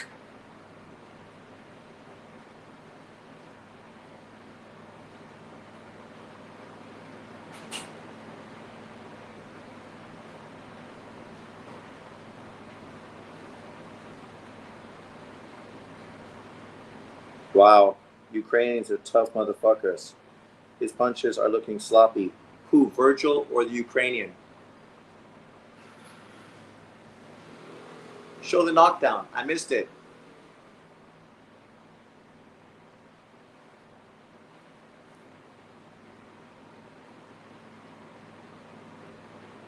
Ooh, big light show on Top Rank. Oh, he did slip, to be fair, but that was a fucking shot right on the chin, right? Like, let's be honest. That shot fucking clipped you, man. You could say you slipped, which is true, but literally you got caught fucking from a nice left hand. Yeah. Well, you got caught, right? And then because of that, his foot slipped underneath of him. Virgil needs to stop this guy. He does. He needs to stop him. As far as my scorecard right now is considered, beautiful knockdown hook. Yeah. So round 9. This is the round I said that Virgil was going to stop him. So let's see if Virgil can make me a fucking soothsayer and get the knockdown to save his night.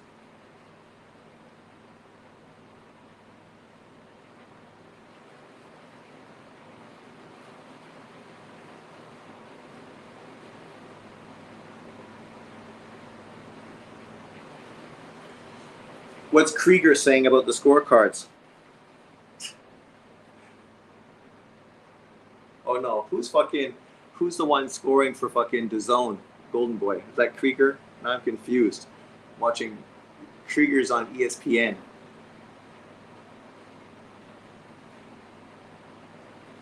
How come there's nobody here that's showing us their scorecard for ESPN? Oh, it's Algeri. What's Algeri saying? Does Algeri have Bochuk winning, or is he saying Virgil's winning? Let me know in the comment section below. Lopez. We're in the Mexican green. Mannix, isn't it? Oh, yeah, Mannix. You guys are watching it.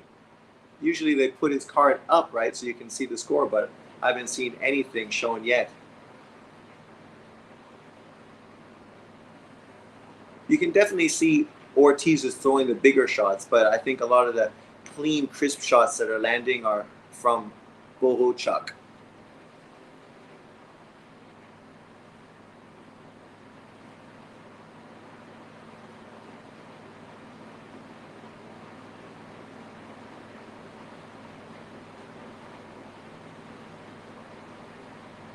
Nice jab from Bochuk, messing up Virgil's pretty face. Whatever Maddox says, the opposite is the real score. That's true. That's fact. Here we go. The second fight is starting too. Lopez versus Angelo Leo. It's going to be tough. How can I watch two fights at once? The Lopez-Leo fight, you never know what could happen. Nice right hand from fucking Bohachuk. I don't think Virgil picked it up in this round as much as he should have, considering he's just coming off of a knockdown in the previous round. I feel that Bochuk won this round.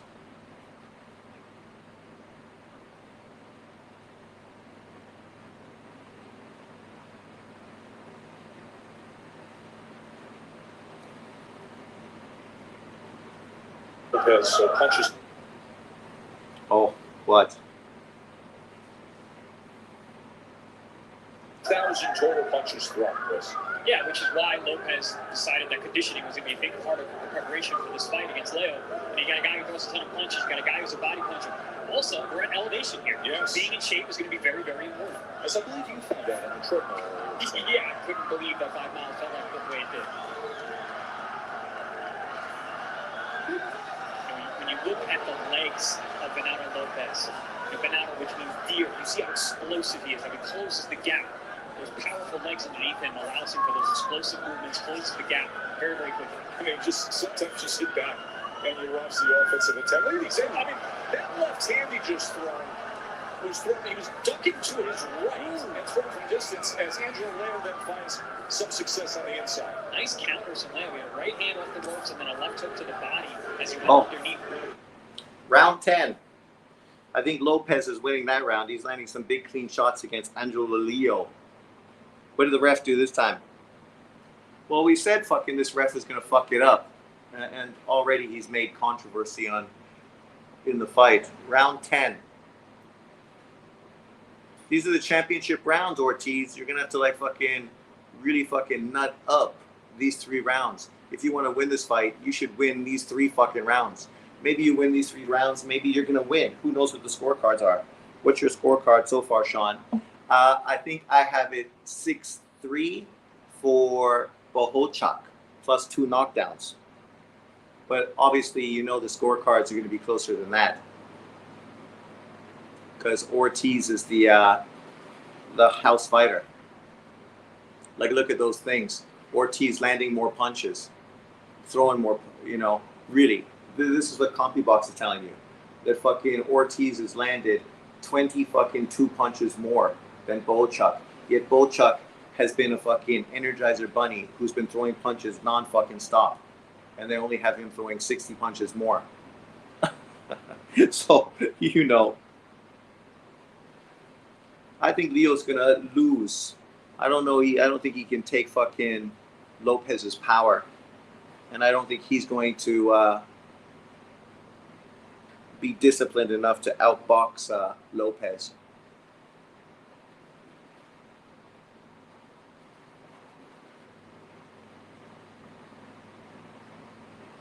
Like in this fight, there's been big gaps where literally Virgil has done this, not really throw punches, not really been too active, but yet he's landed more punches. It's like, really? This guy who's a nonstop come forward fighter is boxing and moving around the ring.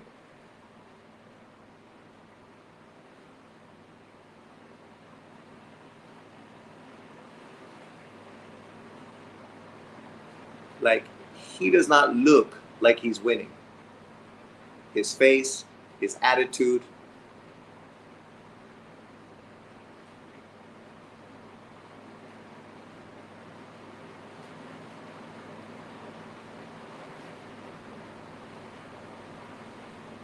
Round 2, Lopez, Leo.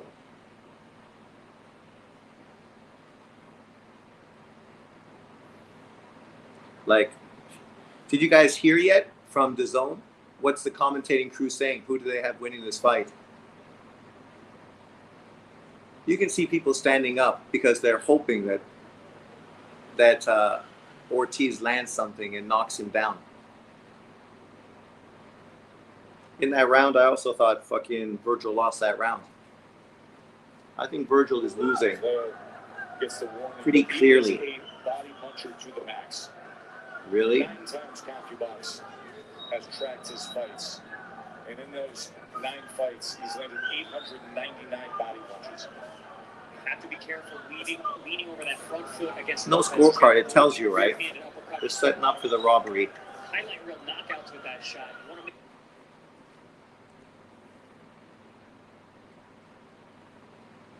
Boom, boom.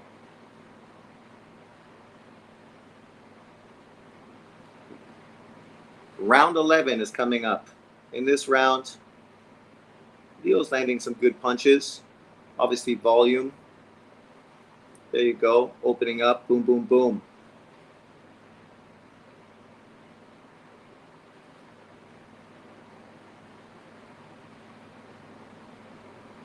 It's just Lopez's punches look like they actually hurt. Round 11. Can Virgil fucking pull victory from the fire? This is the question. I think Bochuk can just continue to fucking use his jab, stay on the outside with his right hand. Virgil fighting like he's winning. Yet he's getting outboxed. Boom, boom.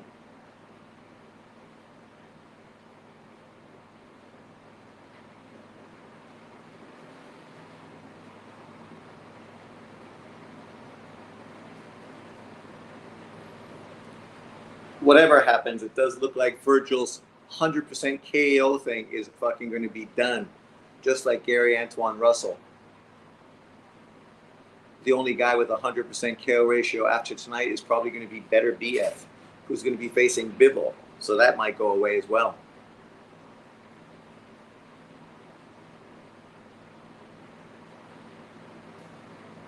A good fight would be Virgil versus Mendoza. That'd be a good fight. Stylistically, maybe Virgil can bounce back fighting Mendoza. That would be a fun fight. A fun fight. Like, I don't know how Virgil expects to win if he's going to be on the outside like this, trying to outbox. Yeah, you got to fucking push.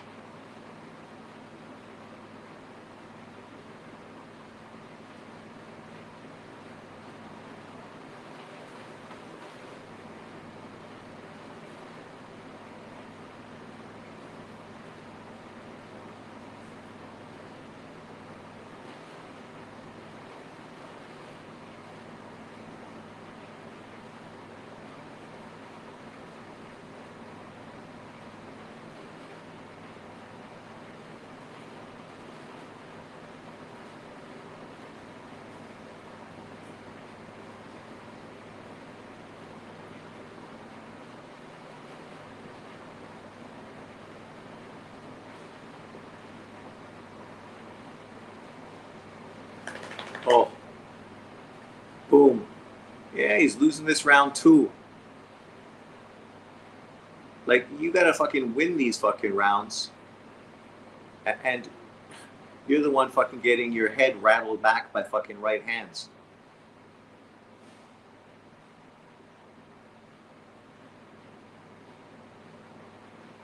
It don't look like Virgil's night tonight. 1 round to go. Round 3 for Lopez and Angelo Leo. And Bernardo, what can you tell us? I spoke with Armando Valenzuela, who trains Lopez, and he says, look, I need him to throw more jabs, and that left hook pitch is landing. Look, the other kid is throwing good shots, but they're not affecting Ronaldo so far. You see Ronaldo just aggressively running out to attack Leo moments ago. Ooh, sweeping right hand. Leo returns fire, fights his way out of that corner. And that's the key there, Tess. You said returns fire. He's been returning everything. He's been answering the champion whenever something's coming his way. That's very, very smart.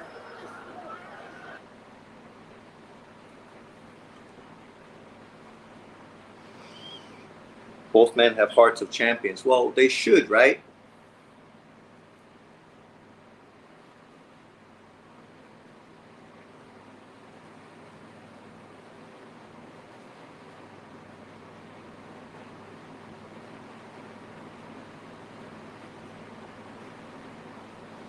Round 12.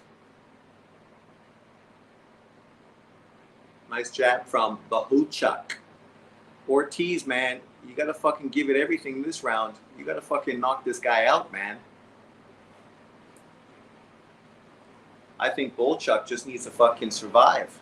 And he won this fight easily.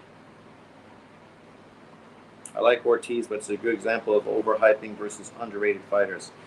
Well, that's the problem, right? You can hype a guy up. He looked great. But, like, you got to see when he fucking, oh, that was a big right hand from, oh, another big right hand from fucking Bohachuk. He's ending this round fucking with a oomph. Maybe he's going to get the fucking knockout in the fucking 12th round. That would be fucking devastating.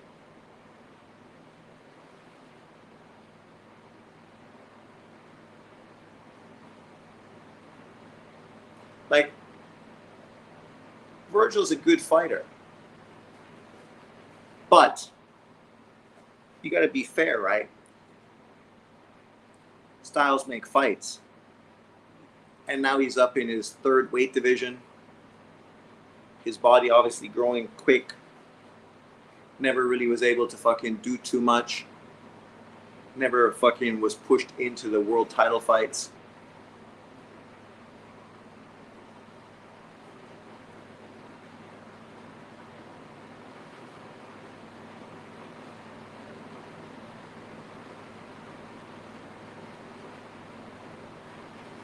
What did I have? Lopez getting Angelo Leo out of there in like 6 rounds, 7 rounds.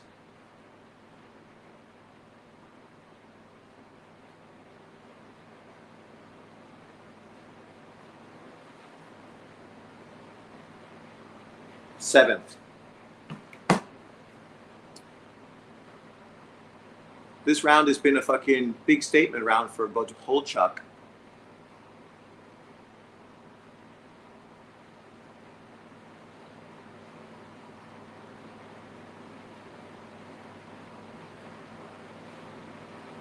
Lopez putting his shots together. Low blow.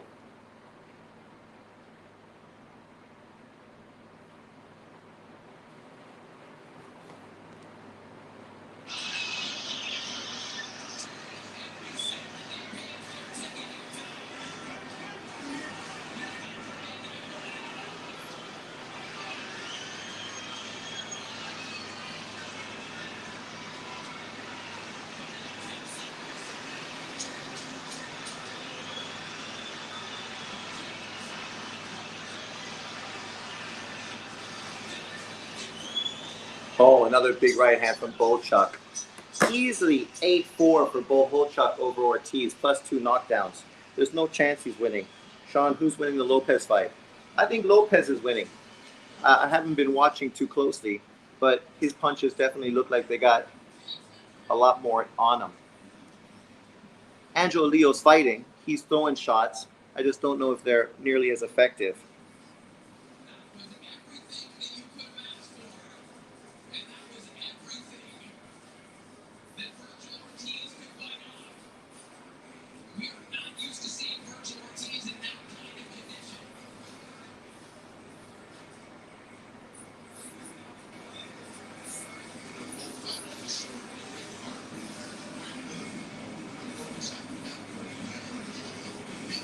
Round 4, Lopez and Leo.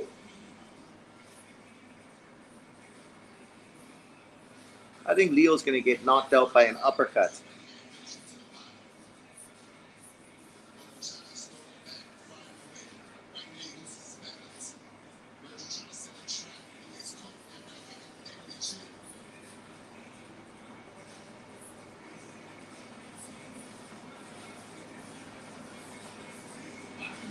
Let's see if the fucking judges are robberies. Sergey is coming in his trousers, watching this fight. Angelo Leo looks like he's winning 3-1. Really?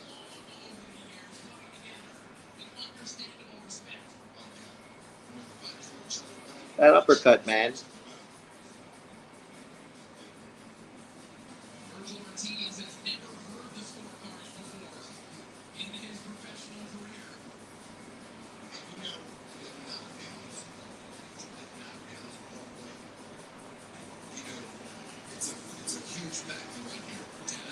Of course they are.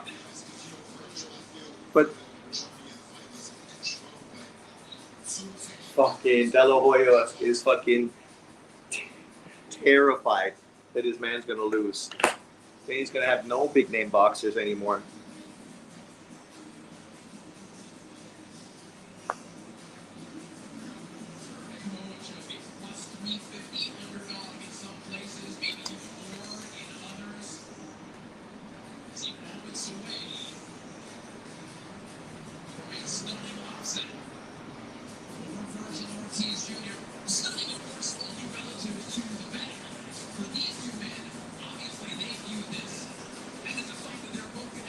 What's up, Greg?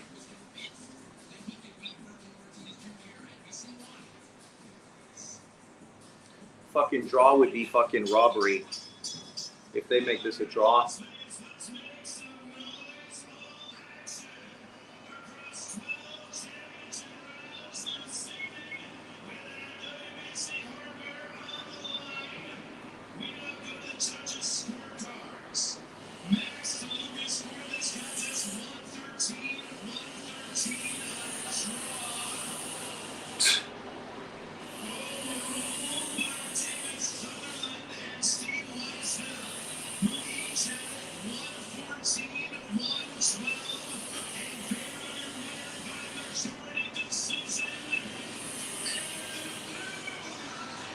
What a fucking robbery!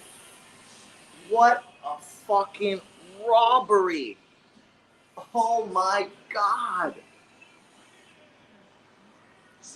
That literally is the fucking worst thing I've ever fucking seen. Yeah, sweetheart, you're happy because your man won, but he didn't deserve to fucking win. He got knocked down twice. He fucking lost that fight. He did not deserve to win. That shit is the problem with boxing. The man that trained, fucking earned this victory, fucking put in the work, fucking did everything he should have did, got fucking blatantly fucking robbed by fucking the in-house fighter and the in-house promoter. Pure fucking garbage. Garbage. Garbage. And he's going to get a Bud Crawford fight and get his ass fucking knocked the fuck out. And Bochuk is getting fucked over because literally he was robbed. I told you, fixed. Fucking fixed.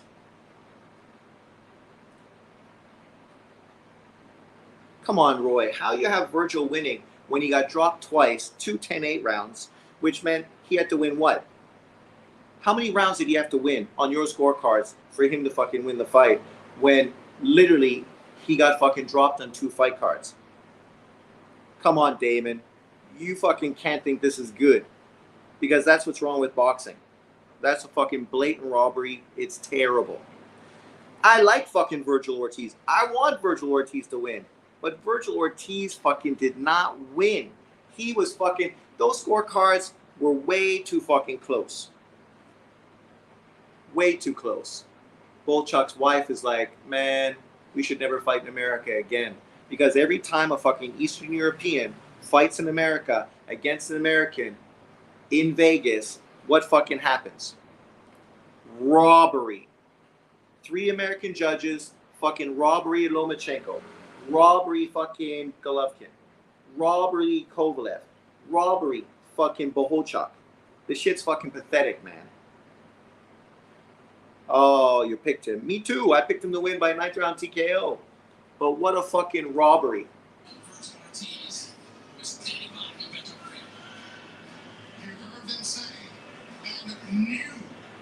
What did you think?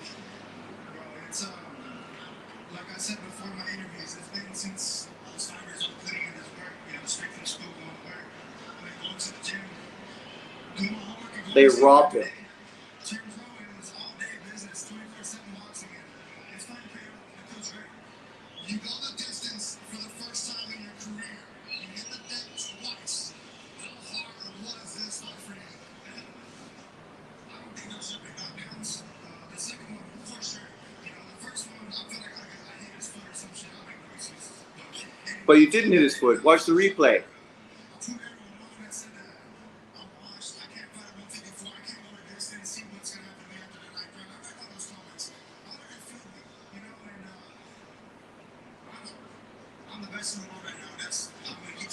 Bullshit. Steve Weidfeld and Cheatham are some of my favorite judges. If anyone thought Bochuk was getting a decision against Oscar's fighters, they're crazy. Would like to see a rematch.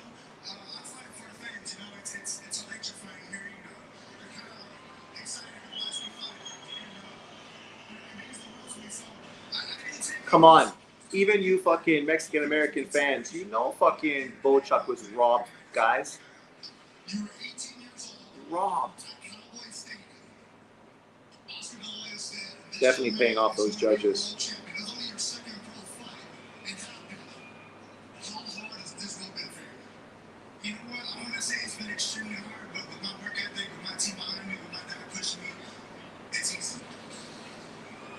Earlier we did an interview with His Excellency He said, forget Tim Zoo, the fight he wants to make is Bud Crawford and Virgil Ortiz. Let's do it. I'm ready for a challenge, man. I think fighters fight those Hopefully Turkey Al-Sheikh saw what happened and fucking does Bochuk right. Come on, Turkey. You know that was some bullshit. Damon. And did you fucking know how Golovkin felt when Canelo robbed him? When Lomachenko felt when Haney robbed him?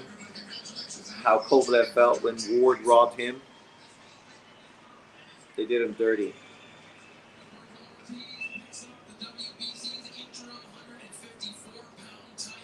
Robbery. They're not even talking to Bochuk. That tells you everything. Sorry, we just used you. Now you can fuck off and we'll never fucking look at you again.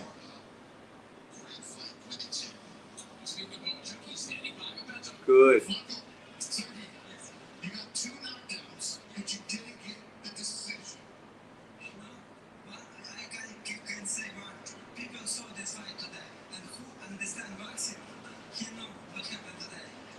Yes. Ring Magazine did a poll, and all the boxing experts out there, only one person picked you to win. So nobody was giving you the opportunity or a chance to win. And you came out and showed your best. How do you feel like you did? I won. Easy. You're happy with the way you fought? I'm happy because I'm feeling good fight. I'm feeling great fight. I'm feeling great win. I make 2 knockdowns. Come on, guys. This is crazy, man. What is he? You got 2 knockdowns there. He's the defending champion. Look at Virgil's face. All credit to Virgil, but look at his face. It's all busted up. It's no second. You fight for the Ukraine. You have your flag behind you. Do you feel like you were the winner tonight? I want to support my country today. I want to say, Ukraine's getting fucked over just like he got fucked over.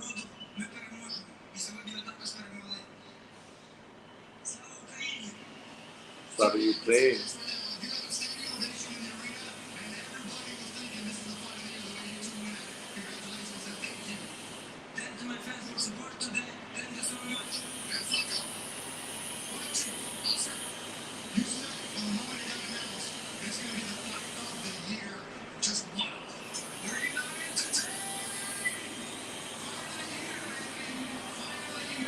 Yeah.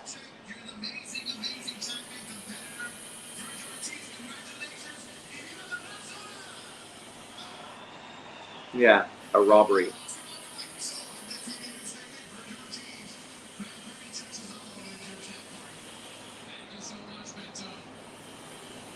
Come on, Damon. Everyone's gonna fucking say that fucking Virgil Ortiz fucking got a robbery. Everybody. Give me a break. You always pushing the race narrative. Everyone is gonna say fucking he was robbed. Because he was, blatantly. But let's see what happens in this fight.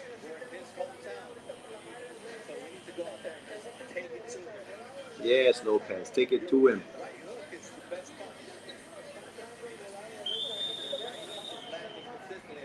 Look at his body language throughout the whole fight. This is a guy that fights like Golovkin, marches you down. Is that Turkey? Great crowd here in Albuquerque to see what has been an entertaining. Come on, Turkey.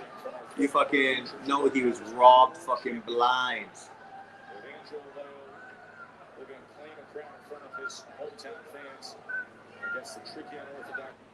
Blind. Lopez hitting air. Leo from the last round. The last round, he just came forward, was less active, but stayed on the inside for the majority of the round. Earlier, when he was having a lot of success, he was using lateral movement, firing from that position. This round, we're seeing moving a little bit more, using that jab once again.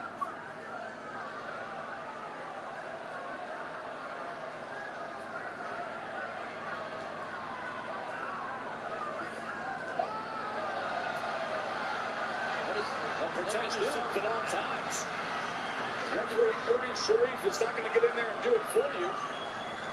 Ronaldo Lopez turned his head in the midst of that attack from Andrew Leo. I don't know what that was. He turned his head, got hit behind the head, and then looked at the ref.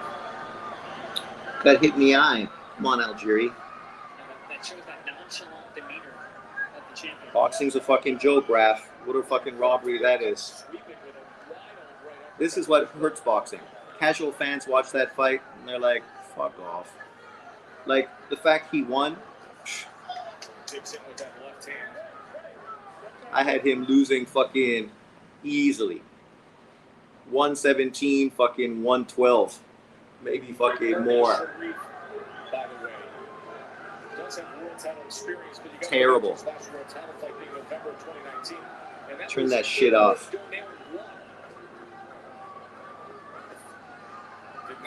And as I say, I'm not a fucking Bochuk fan. I'm a Virgil fan. But, come on, man. A robbery is a fucking robbery. Lopez, you gotta pick this shit up, man. You're letting him fucking punk you. Falls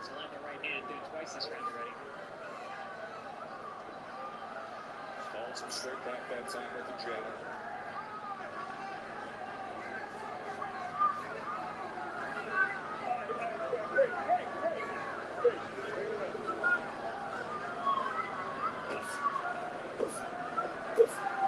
Very impressed with the chin of Leo tonight. He's taking some big shots from the rip.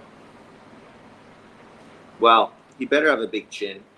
Bochuk got the whole shaft. The whole fucking shaft.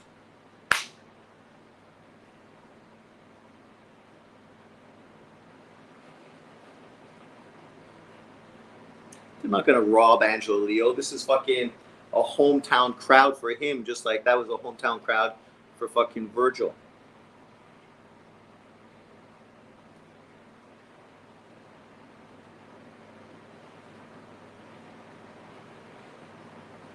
Fuck. Robbery.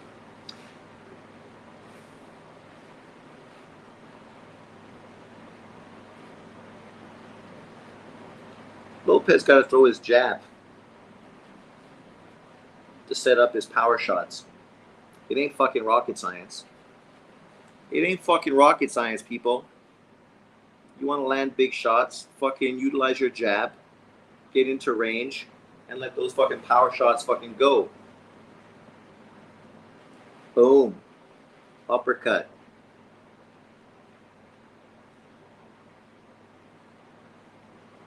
But you didn't follow it up. You hit him with that uppercut, and then you should have fucking followed up with the left hand.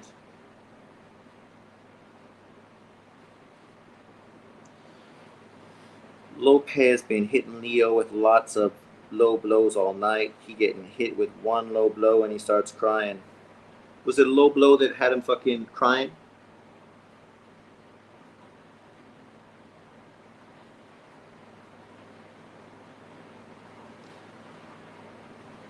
Body punches landed. But what does that mean? You know Leo's going to be the more active fighter. That was always going to be the case. Lopez is a fucking one-hit quitter.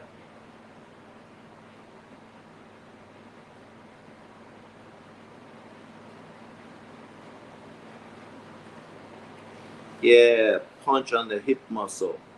Bochuk has a second-rate promoter. Well, that's the problem, right? Same reason Golovkin got fucking shafted too. A second-rate fucking promoter. That's what happens. Just being used for your title. Whether you win, lose, or draw, you're gonna fucking lose.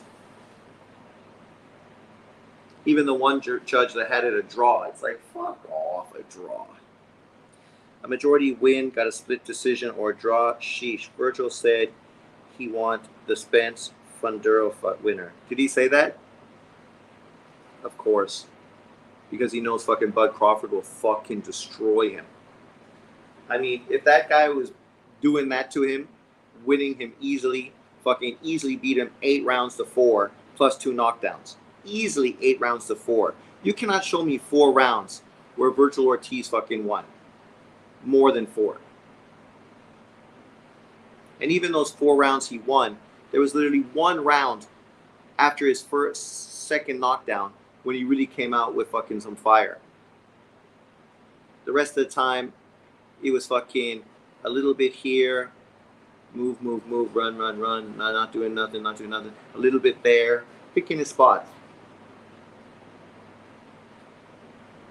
It's like looking at this fight. Obviously, you got to say Leo's going to win rounds because he's landing more shots, but the question is how much power shots can he take all night?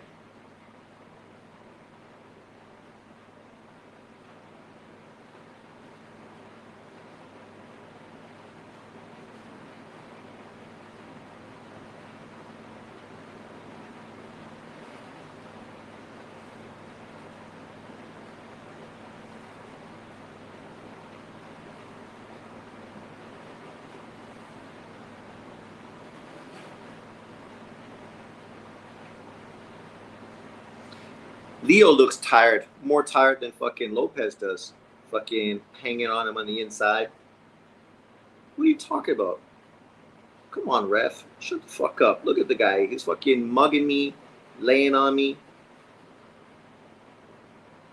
Bochuk is not better than Madrimov. No chance. You're fucking mental. Come on, Iceman. We know you're happy that fucking Virgil got the robbery. Your scar probably fucking had Virgil winning.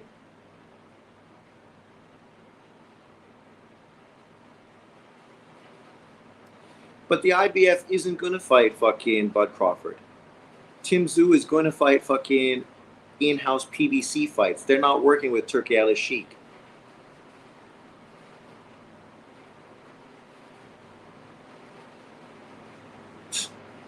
Exactly. So you saying fucking Bochuk is better than fucking Madrimov, we know why. All the fucking cap for Virgil.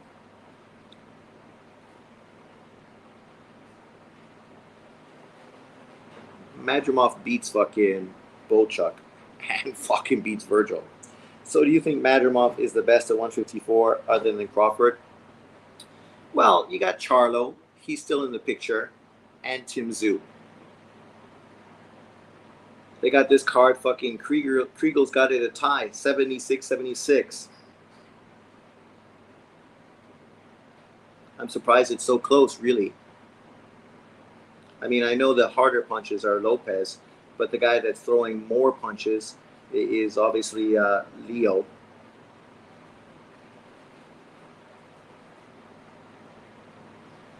That's the problem with guys like Navarrete and Lopez. They're just so technically fucking inefficient. If they can't land their punches, how are they going to win?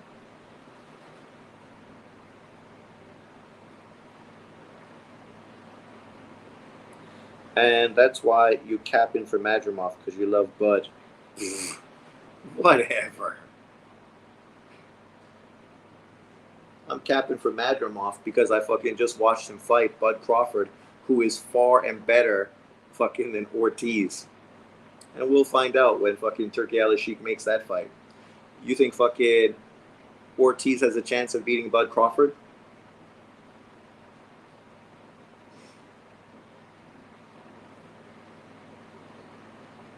Oh, some clean shots from Lopez. That's why fucking Leo's standing so close, right? Trying to fucking smother Lopez's power punches.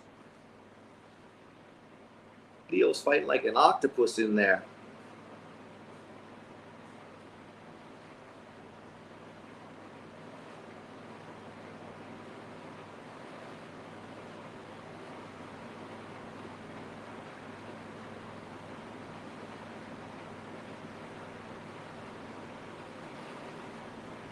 I got 50 to win, 250 on Leo. I made the bet when the first announced this fight. Should have bet on fucking a robbery in the last fight. Lopez getting really sloppy. Ortiz got exposed a little bit. Fucking got exposed a lot. Lopez always sloppy, right? Just the way he fights, man. He's always sloppy. That's why I say he's got to use his jab a little bit. Just a little bit, right? Just to set up his punches a bit.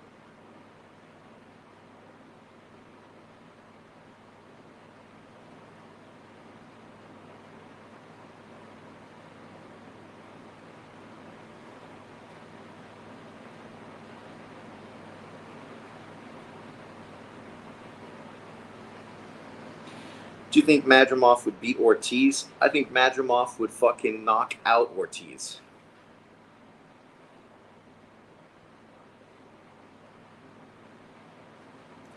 Really sloppy. I'll be back.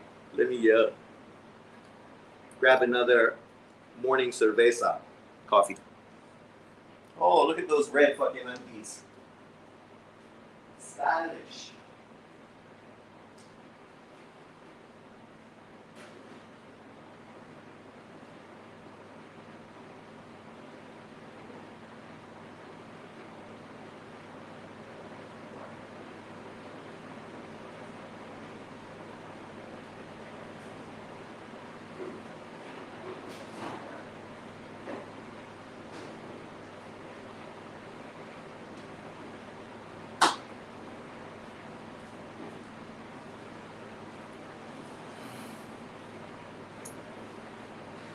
Ortiz won. I thought it was close, though. Oh, come on, David. You're fucking mental.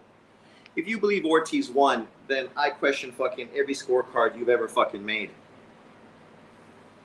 You tell me how he won. Because 2 knockdowns, how many rounds would he have to win to fucking get that victory? Come on. You guys fucking just favor Ortiz, that's all. And you're looking for ways to give Ortiz the win. Unlike you guys, I'm not being biased. I predicted Ortiz to get the stoppage win. IBF is live saying Virgil clearly outboxed Bochuk too. Of course IBFP is going to fucking say that because he's fucking biased and supports Mexican fighters like crazy. Like, if you think Virgil clearly fucking outboxed fucking Bochuk, outboxed, then literally I question what you know about the sport of boxing completely.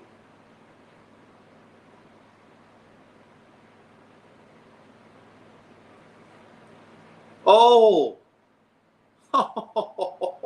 Lopez, fucking K the fuck O. That's gonna happen, right?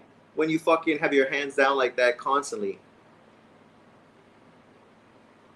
Damn, son. True School Sports gonna be happy. But to say that, it ain't that impressive. I never fucking rated Lopez.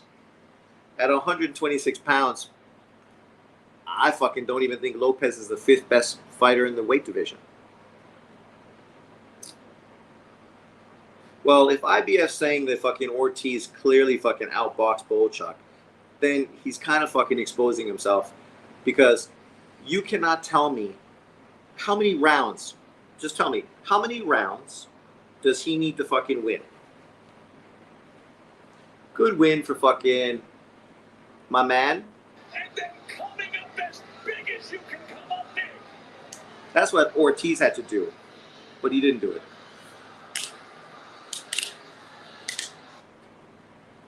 Fernando Lopez, man, gassed out, throwing big shots. Top Rank was really on Lopez's nuts too. No, they weren't. They were pushing for fucking Robson Ramirez and him to fight so they could do an Inui fight. For a world championship. I didn't have this kind of strength and conditioning. Now I have explosiveness. Yes, Algieri, what did he say? Light the fuse and bring this. Wow. You know, we mentioned the left hook, how that was a great weapon against Fernando Lopez, especially on the inside. You could not land a better, cleaner shot than that, right on the chin. But now Lopez Exactly. fundamental mistakes. Conlon and Warrington, they are what they are. Every time they fight a Mexican fighter, they get fucking beat. UK fighters like that. Left hook on the chin, out for the count.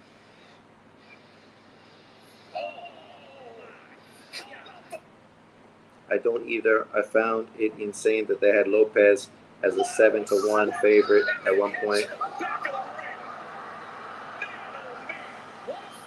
154 is lit fire until a black American starts dominating. Kudos. What are you talking about, dude? Bud Crawford is easily the best fighter there. That's not a fucking question. So Charlo should be on the pound for pound list since he unified all the belts, right? Now? No, he shouldn't be. How's a guy coming off of an embarrassing loss who's been inactive going to be fucking pound for pound? And who's the best win on his resume? None of fucking the guys that we're giving praise to right now. Not Bud Crawford. Not Madrimov. Not Tim Tszyu. No relevant fighters. Not fucking Ortiz. None of those fighters were in the weight division, or Charlo didn't fight any of them. When have you chin up in the air happens exactly? I want Leo Ball next. Leo Ball will be a good fight. I think Ball fucking beats Leo's ass. I think Angelo Leo might be the best at 126, but what are you fucking talking about? Angelo Leo, the best at 126. You think he's going to beat Figueroa? You think he's going to beat Ball? You think he beats fucking Robsy Ramirez? Give me a break. Come on, man. You're right. Vado is overrated. 126 tournament. Turkey, please. That was a fucking beautiful left hook on the button. That's a fact. Great shot. Chris Algieri sold his asshole so quickly there wasn't even time to laugh. Well, it's good for Leo. Now he's a two-time world champion. Two-weight world champion. 122, 126. Got beat by a feather-fisted fighter in Stephen Fulton. Maybe he can rematch Fulton now. Fulton's moving into the division. Maybe they can do a rematch for his new title.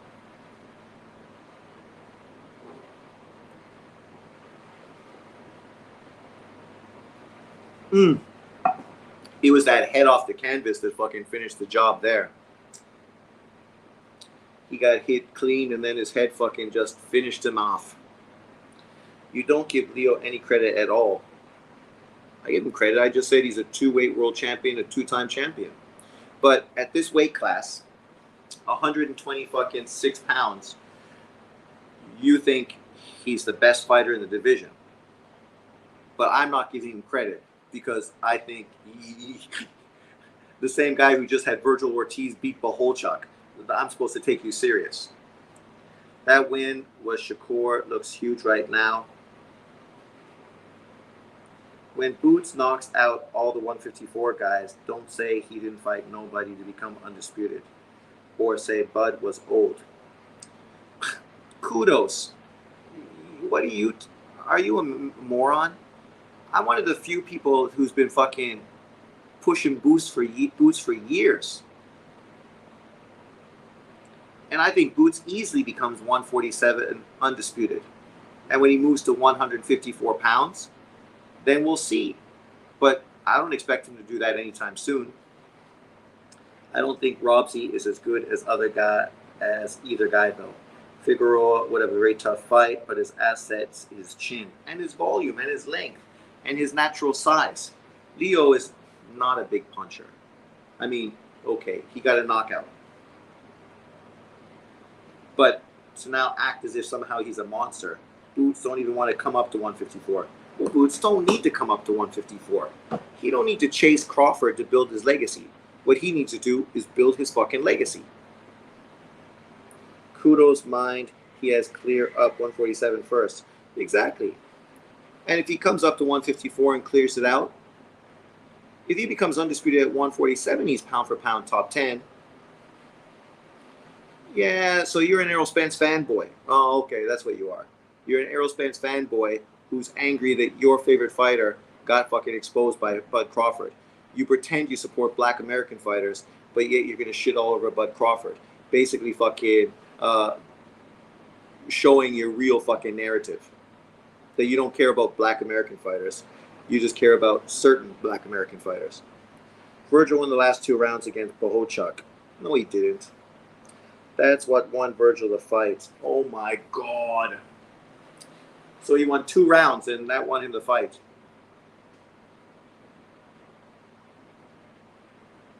I think you guys need to go back, watch the fight without being biased. In the 12th round, Bochuk hit Virgil fucking with about 6 clean fucking big right hands. Clean, big fucking right hands. Right on his fucking chin. And that's when I said, oh, if Virgil gets knocked out, that would be fucking terrible. But yet you think he won that round. Oh my God, come on, dude. 11th, okay. 12th, no fucking chance.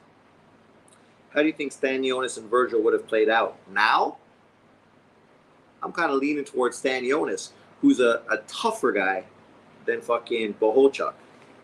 Kudos, won't even believe that. You gotta realize Bochuk is a tough SOB. What does that have to do with anything? All these guys are tough SUBs. Otherwise, you wouldn't be where you are. Angelo Leo and the new.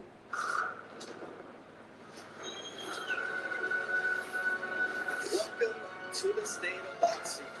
Bernardo Zuma alongside the new IBF featherweight champion of the world. It had been almost exactly 9 years since you last fought. Oh my God. What kind of fucking commercials does ESPN do? The best thing that can happen to fucking Top Rank is go to DAZN and fuck off ESPN. ESPN's boxing coverage historically has always been garbage. Not the people that put on the fights, but ESPN's fucking showing of it. You gotta watch the 4th quarter of a fucking college football fight. Also, I want to give a special thank you to Top Rank and ESPN for putting me on this platform to display my skills. This means the world to me, you know. Fighting back in my hometown, I was gearing for this moment. And like I said, what better way to do it with the world title shot, not with a knockout.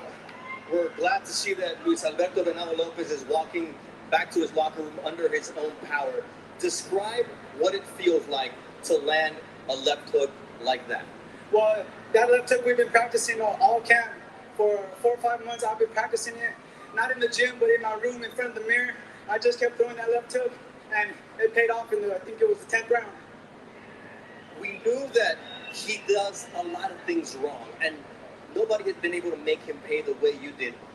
How were you able to take advantage of? Oh my God. Go on. Good defense. So with that, you know, we just practiced my defense and shooting in between the shots, and I was able to catch him. You talked about feeling different at featherweight. Now, there's champions out there, there's unifications to be made. Who do you want to fight next? I want to fight all the champions, you know, whether it be Rafael Espinosa for unification belt, Naoya Inoue, whoever it may be. All right, just one last thing. What do you want to say to your hometown fans before we let you go? I just wanted to say thank you to all my Albuquerque fans. I love you. Woo, 505, okay. Of course, he's capping for fucking Inui money, right? Give me a break. Oh my God. Right? I want to fight all the champions. Espinosa, the in-house ESPN fighter, and Inui. So you don't call out anyone that's not ESPN. So we know what you're going to do. You're going to only fight ESPN fighters. So probably not going to fight Ball. Not going to fight Vargas, who I wish fucking Funduro Figueroa would fight him and win his title. But, you know, it is what it is. At the end of the day, another great weekend of boxing. A fucking blatant robbery. Virgil Ortiz getting the win over Bochuk, which was just terrible. Terrible. But this shows you what happens when you fight in the U.S. with 3 American judges as an Eastern European. You're always going to get fucking robbed. And we've seen it countless times, again and again and again and again. Navarrete is better than Lopez is and beat way better fighters. Well, he's better. I think Leo can beat Vargas and Ball. I think Ball fucking destroys him. Vargas, he's not entertaining, but somehow he seems difficult. Can't fault him for calling out a newie. That's a big payday. No, I know. It's just typical. He only called out ESPN fighters. Is True School in the ring? Maybe, eh? Maybe. Practically all the top guys at 126 are with Aram. Well, only one belt holder, Espinoza. The other belt holders, what? Vargas is PBC. Ball is fucking Matchroom, or is he with what's his face? Frank Warren. If he's with Warren, maybe that fight can happen. And then Espinoza and him. So half of them. And then you have Robsy Ramirez, who also is a top-ranked ESPN fighter. So Robsy Ramirez, Espinoza, Ball, any of those fights would be fantastic. Fantastic. But are we going to get those fights? I don't know.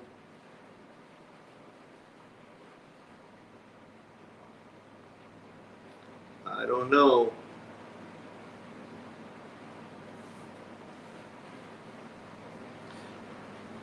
I think Leo is beatable like any fighter is, but I don't think anyone can dominate him.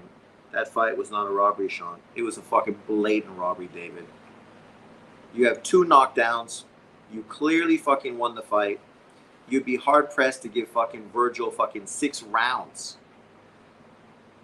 But you're saying that he won fucking 8 rounds or more. You think Virgil Ortiz won fucking 8 rounds in that fight. Come on, dude. Come on. Spence was damaged. Boots will finish Bud. Kudos. See, you're just a Spence fangirl. Must be embarrassing that fucking a fighter you fucking dick rode so hard for got fucking exposed so brutally by Bud Crawford. I'm surprised you're not fucking in Atlanta right now, dick riding the LDBC. Isn't that where you should be right now? Well, let's look at this division and take a look. So Vargas, Ball, Lopez, who is now, of course, my man Angelo Leo, and then of course you have Rafael Espinoza. Arnold Kagai fought today too. Does anyone know what happened in that fight? Did he win? Because he's in position right now to fight Espinoza as his mandatory. Obviously, Angelo Leo in the IBF, there's no fucking buddy for him to fight because that's what the IBF does. The first position is vacant. Then you got some guy, Damiani, Kome Kamada, who hasn't been relevant for fucking 8 years. Hector Sosa, never heard of him. Jonathan Lopez, and Ray Abe, who just got knocked out recently. Then Nick Ball has Bruce Carrington, which is a fucking great opponent. Steve Fulton, Luis Neri, all there in line for him. 3 really good fighters. Obviously, Ray Vargas got Ruben Villa, Robsy Ramirez, Bruce Carrington in front of him right there. So, you know, I don't think this division is very deep. I don't think that division is that great. But we will see what Angelo Leo does moving forward. I thought it was 7-5 Virgil. So you have it 7-5 Virgil. So how do you equate for the 2 knockdown points? Kudos. Excuses, that wasn't the narrative going into the fight. The narrative was the Spence would run over Bud easily and end up being the other way around. Well, you can't listen to anybody like him because he's just a fangirl. You're coming here looking for a reason to shit on Crawford, yet you're ignoring actual fights that actually happened today. True School before the fight is late KO because Lopez needed to train himself to make weight. 100% correct. Spence was damaged. He lost. Get over it. He lost. He can come back and redeem himself and earn the fucking rematch in what would be a fucking good fight. If he comes back and beats fucking Fonduro, becomes the unified champion, and then rematches Bud Crawford, that would be dynamite. But is he going to do that? It's up to him. Up to him. No, oh, today is fucking New Year's Eve, Christmas for True School Sports. He's happy. And of course he should be. A dude that he's connected with, won a big fight, now is a 2-time world champion. So, 2-weight world champion. Excellent. Boots is overrated, very easy to hit. Well, I don't think Boots is overrated. I don't think he looked great in his last performance, but I don't think you can criticize guys based on one poor performance or one fight that maybe wasn't at his best.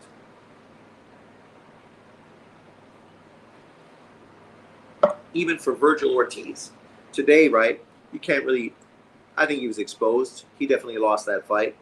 But at the same time, you got to understand that he hasn't really been getting much good fights after being inactive for a long time. So maybe he's just not the best version of himself. But no excuses. You fucking didn't win today. Yeah, the knockdowns were big, definitely. But interesting enough, Virgil win the other parts of those rounds enough to make them 10-9. Man, David, you're just exposing yourself as a fanboy for Virgil. You're going to fucking push IBFP's fucking narratives, and you guys just exposing that you're fucking pro-Mexican. That's it. You can't be fucking honest. You can't be fair. You got to be biased. Bud Spence for Undisputed is possible at 154. Yeah. And Spence can redeem himself. Beat Bud Crawford at 154. And now you earn fucking a trilogy fight with fucking Saudi Arabian fucking funding it. The only decent fighter Lopez beat was Joet Gonzalez.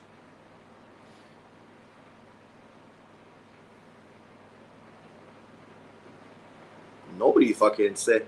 You're jumping from fucking Virgil Ortiz to Angelo Leo. Angelo Leo's resume is similar.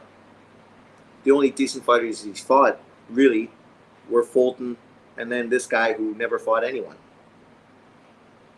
Sean, you're absolutely right.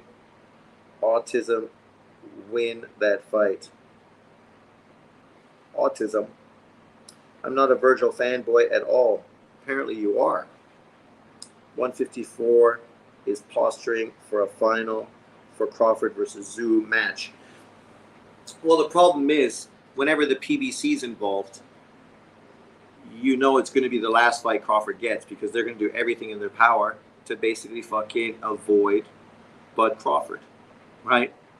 So Funduro, Spence, and fucking Tim Zhu, those dudes aren't interested in going anywhere fucking close to Bud. So thank God Ortiz won. At least now Bud has Ortiz. But Bud Crawford beating him coming off of that win, it ain't going to mean too much. Because real boxing fans know that based on this kind of performance, Bud Crawford's going to fucking dissect fucking this dude. Spence ain't beating Crawford. Oh, Machado, Boots is a good fighter. It's just Spence fans talking this nonsense. True. At least he wants to build his own legacy instead of boxing clout. And that's what he should do. Right? Boots has his own legacy to build. You don't need to fucking dick ride fucking other fighters. Go beat the guys at 154, or 147. Become undisputed. Become a pound-for-pound top 10 fighter. Move to 154 pounds. And fucking solidify your greatness by becoming a 2-weight world champion at that weight. There's no rush. Look at Tank Davis. He's older than Boots and he hasn't done anything. So, yes, he is good, but he's not beating Crawford at all. He don't need to beat Crawford. By the time Boots moves to 154, Crawford's going to be fucking retired. He don't need to beat Crawford. I think Bohachuk, if you had him winning, I don't have an issue with it. But damn, dude, you're making it out like razor close fight was a robbery. It wasn't a fucking razor close fight. It wasn't a razor close fight. That's why it's blatantly a fucking robbery. Virgil Ortiz fucking did not fucking dictate the pace of that fight. Bochuk controlled the whole fucking fight. When the fight was on the inside, it's because Bochuk fucking allowed the fight to be on the inside.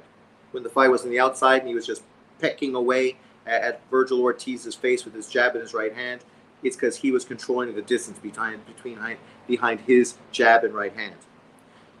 There's literally one round where Virgil Ortiz pushed and controlled the whole round. One round. At other times, he had moments when Bochuk allowed him to have moments. You guys said that Ortiz won the 12th round. Go back and watch the 12th round. You tell me how the fuck you have a guy that got hit by 6 clean right hands somehow winning a round. What the fuck did he do?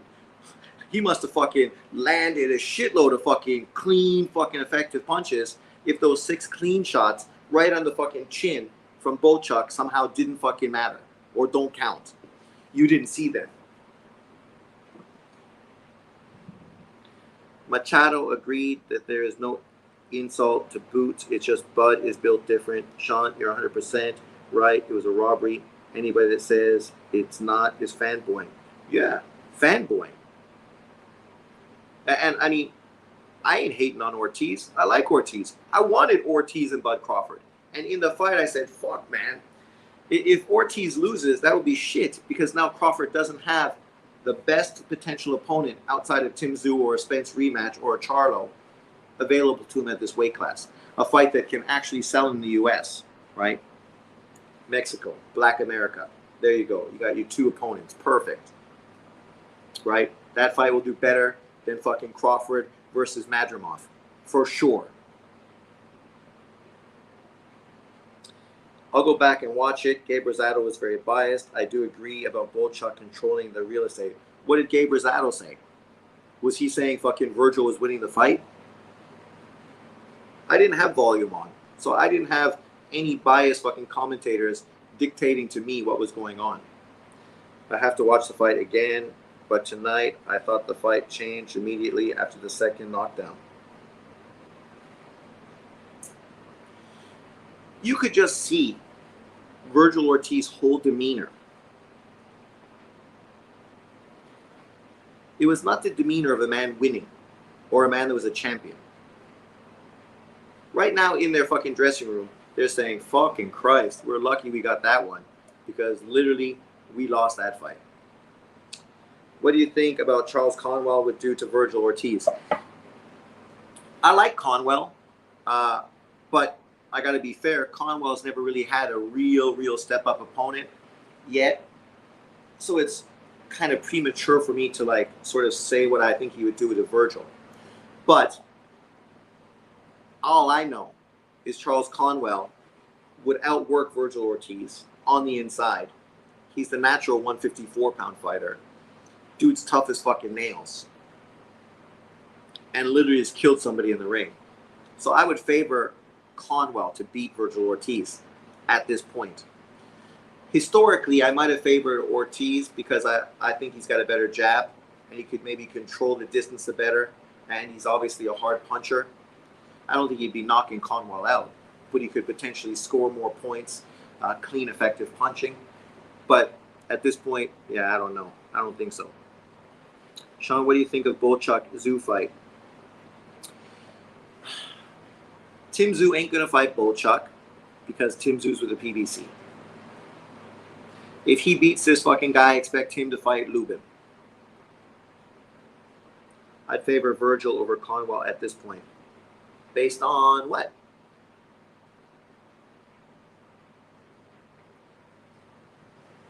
Apparently his power is fucking not all that great at 154 pounds.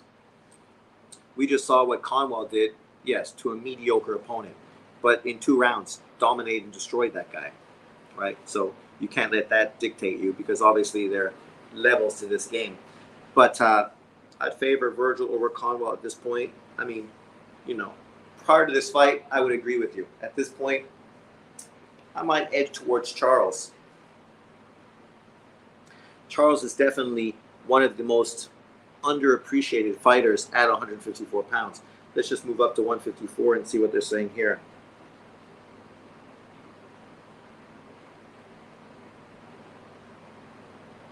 So right now, Funduro is the real champion. Obviously, fucking Ortiz is the baby champion for WBC. I don't know why there's two belts, but that's fucking WBC and WBA. They fuck shit up constantly. Errol Spence is the #1 mandatory. Never fought at 154 pounds, but he's a mandatory. Charles Conwell is #2. Jesus Ramos 3, Xander Zayas 4, Erickson Lubin 5, the Cuban kid, Teles 6. You look at this division compared to 126, where you guys are like fanboying for Angelo Leo. That division is fucking not even close to 154. Look at who I just told you as the top 5 fighters at WBC. Funduro, Ortiz, Spence, Conwell, Ramos, Zayas, Lubin, Teles, Abbas Barrow, the tough German fighter. That's 9 dudes, man. And then under that, yes, okay, then you get mediocre fighters after. Even though Brian Mendoza is down there at #12. Brandon Adams, who knocked out Bochuk, is #14. WBA, Madrimov obviously is no longer the champion. It's Bud Crawford. Virgil Ortiz is #1 mandatory, based on fighting 2 bum-ass opponents. Baroa, Lubin, Vito Malicki Jr. is #4. That shows you the WBA. Garbage fucking rankings. Butayev, Korbanoff, Ramos, Talonis, the tough Irish black kid. I don't know how you pronounce his name. For IBF, you have Bakram Murtazaliev, and then no one ranked. Fucking IBF, they're so fucking corrupt.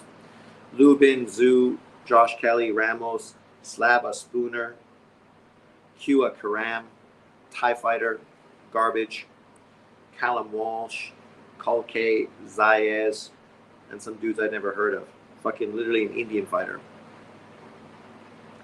WBO, Funduro, Timsu, Ortiz, Zayas, Kelly, Lubin, Spence, Takeshi Inui. Right? There's a lot of good opponents, man. A lot of good opponents. Lubin is a ducker. Virgil must have been in shock that he hit Bochuk with everything and he kept coming forward. Jesus Ramos is the guy I'm not writing off. Yeah, he's good, but that Lubin performance, right? Ramos had that Lubin fight in the bag. Yes, I know. What about Vito Milinicki? He's garbage. Garbage. What do you mean he's kind of a sleeper? He's garbage. Who did he fight today? Like, this is a guy who already got a loss. What do you mean a sleeper? He's fucking straight up garbage. Like, let's use fucking IBF P's fucking statement. Garbage truck juice. That's Vito Malicki Jr. The only reason people know him is because he was attached to fucking Al Heyman. And now he's not. Now he's on another platform. And the guy fought European fighter Laszlo Toth. Right? Who is like a fucking gatekeeper in Europe. He's a European gatekeeper. This guy is not ranked top 25 by any sanctioning body. But Vito Milinicki is ranked #4 by facing him. And we don't even know the result of that fight. Did anyone see it? Prior to that, he fought a guy who was making his debut. Oh, no, sorry. That's that's the European guy. Here, this dude, sleeper, garbage truck juice. Already got beat. Who did he get beat by? Got beat by James Martin, a guy that was 6-2. Since then, who's the best guy he fought? Ronald Cruz. Literally. 19-3-1. Won by decision. Outside of that, who's he beat? Fucking no one. He's garbage. Trash. He ain't decent. He's garbage. Who's he fought? The dude isn't a top 15 ranked fighter at this weight class. Charles Conwell would fucking kill that kid. Kill him. Brandon Adams has had a fight recently. Looked good. Brandon Adams better than fucking Milinicki. At this point, down the road, who knows? So you're writing off Charlo. Kudos, you're a moron, right? You're just coming here trying to fucking make some race narrative. How am I writing off Charlo? By reading the rankings? Those are the rankings. If you want to say someone's writing off Charlo, then talk to the sanctioning bodies. What does that have to do with me? Literally, I'm reading the sanctioning body ratings. Earlier on in the video, I said the best opponents for Bud Crawford were Spence, Charlo, Ortiz, and Tim Tszyu. I mentioned a dude who's been inactive and fucking irrelevant, but I'm writing him off. You're hopefully not as stupid as you fucking look online. David Esther Ortiz is now on Lubin's level, basically. If Charlo stayed active, he'd be right in the mix. Yeah, exactly. Charlo wrote off Charlo. Exactly. And the fact is, the dude could fucking get right back in the mix. He is champion in recess. So he could literally push for an immediate big fight. But let's see if he does. No, dude. Ortiz is fucking way better than Lubin. You guys are really pushing it. How is Ortiz way better than Lubin? Who has he beat that's better than people that Lubin has fought? If Lubin and Ortiz fought tomorrow, that would pretty much be a 50-50 fight. And many people would be favoring Lubin to win.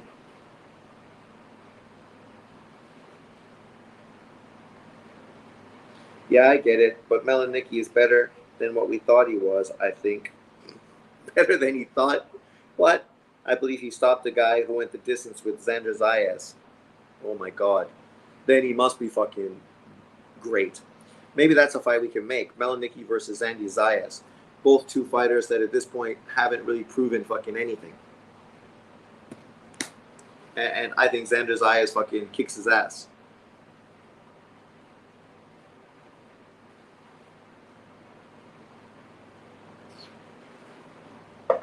Oh, I can't believe that Bochuk was fucking railroaded like that. But as I said, it ain't a surprise. If you're a European fighter fighting in Vegas, what happens? We saw what happened to fucking Kovalev versus Ward. 3 American judges, blatant fucking robbery. We saw what happened to Golovkin versus Canelo. 3 American judges, blatant robbery. We saw what happened to Lomachenko versus Devin Haney. 3 American judges, blatant robbery. We saw what happened to Sergey Bochuk. 3 American judges, blatant robbery. Like, you can't make that shit up. It's blatant. European fighters in Vegas against American fighters. Canelo basically, represents. They won't get the win. 3 American judges already in the bag, already cashed the paychecks. There's no way they're going to score the fights fucking fair and honestly. And only in America do you have fights this big that have 3 fucking biased judges in charge. You can go fight around the world and you'll never find this happen anywhere. In fucking small third world countries, fucking Africa, you'll have fucking 3 judges and they won't all be from the same fucking country. They won't all come from the same country as fucking one of the fighters in the ring. But in America, that's what we blatantly get every single fucking time. He got a lucky win over Jesus Ramos, but he didn't deserve. And y'all think he beats Virgil. Well, fucking, I think Jesus Ramos beats fucking Virgil. What has Virgil proven at 154 pounds? Sweet fuck all. That's what he's proven.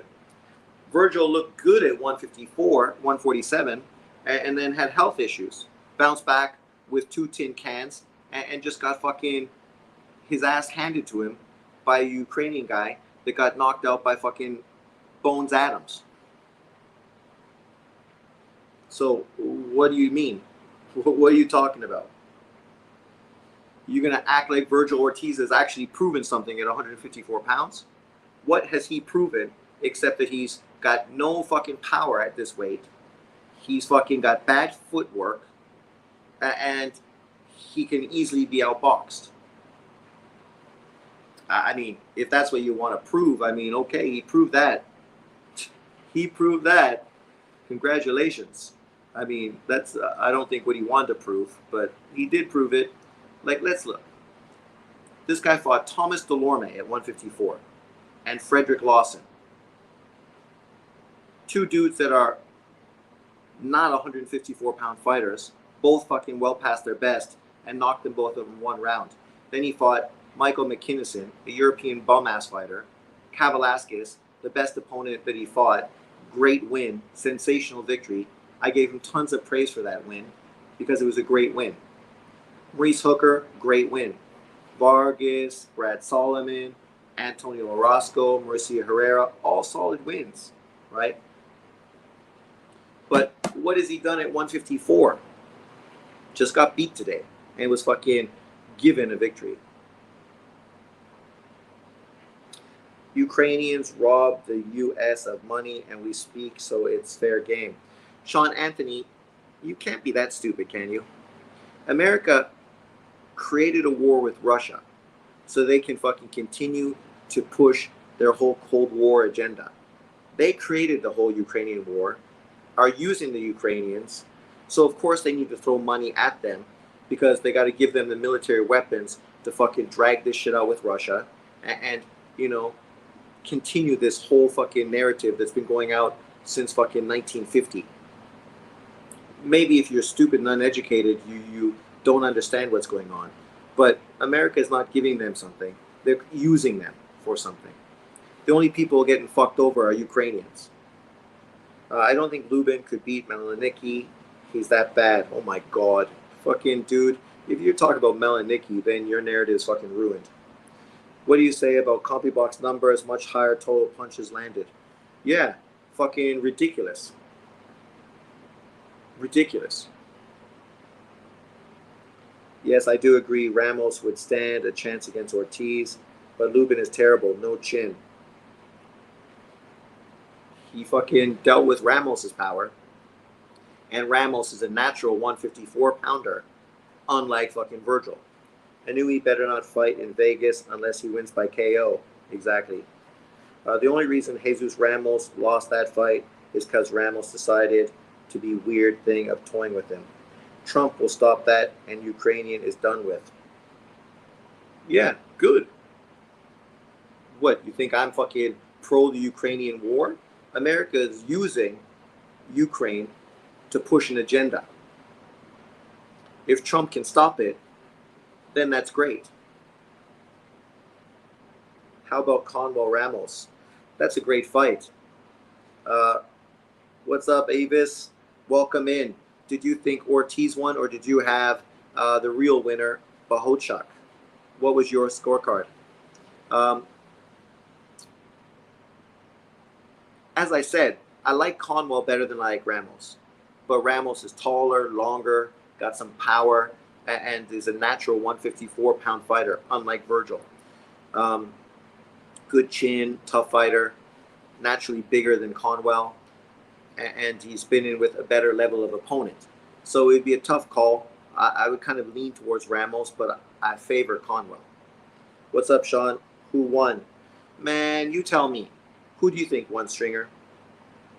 Let me know in the comment section below. Who do you think won that fight? Give me your 411.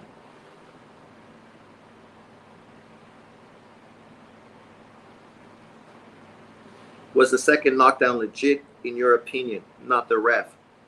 Literally, Ortiz got clipped by a fucking clean left hand. A clean left hand. And then his foot slipped underneath of him after he got clipped by a fucking clean left hand right on the fucking chin. So you gotta fucking score it.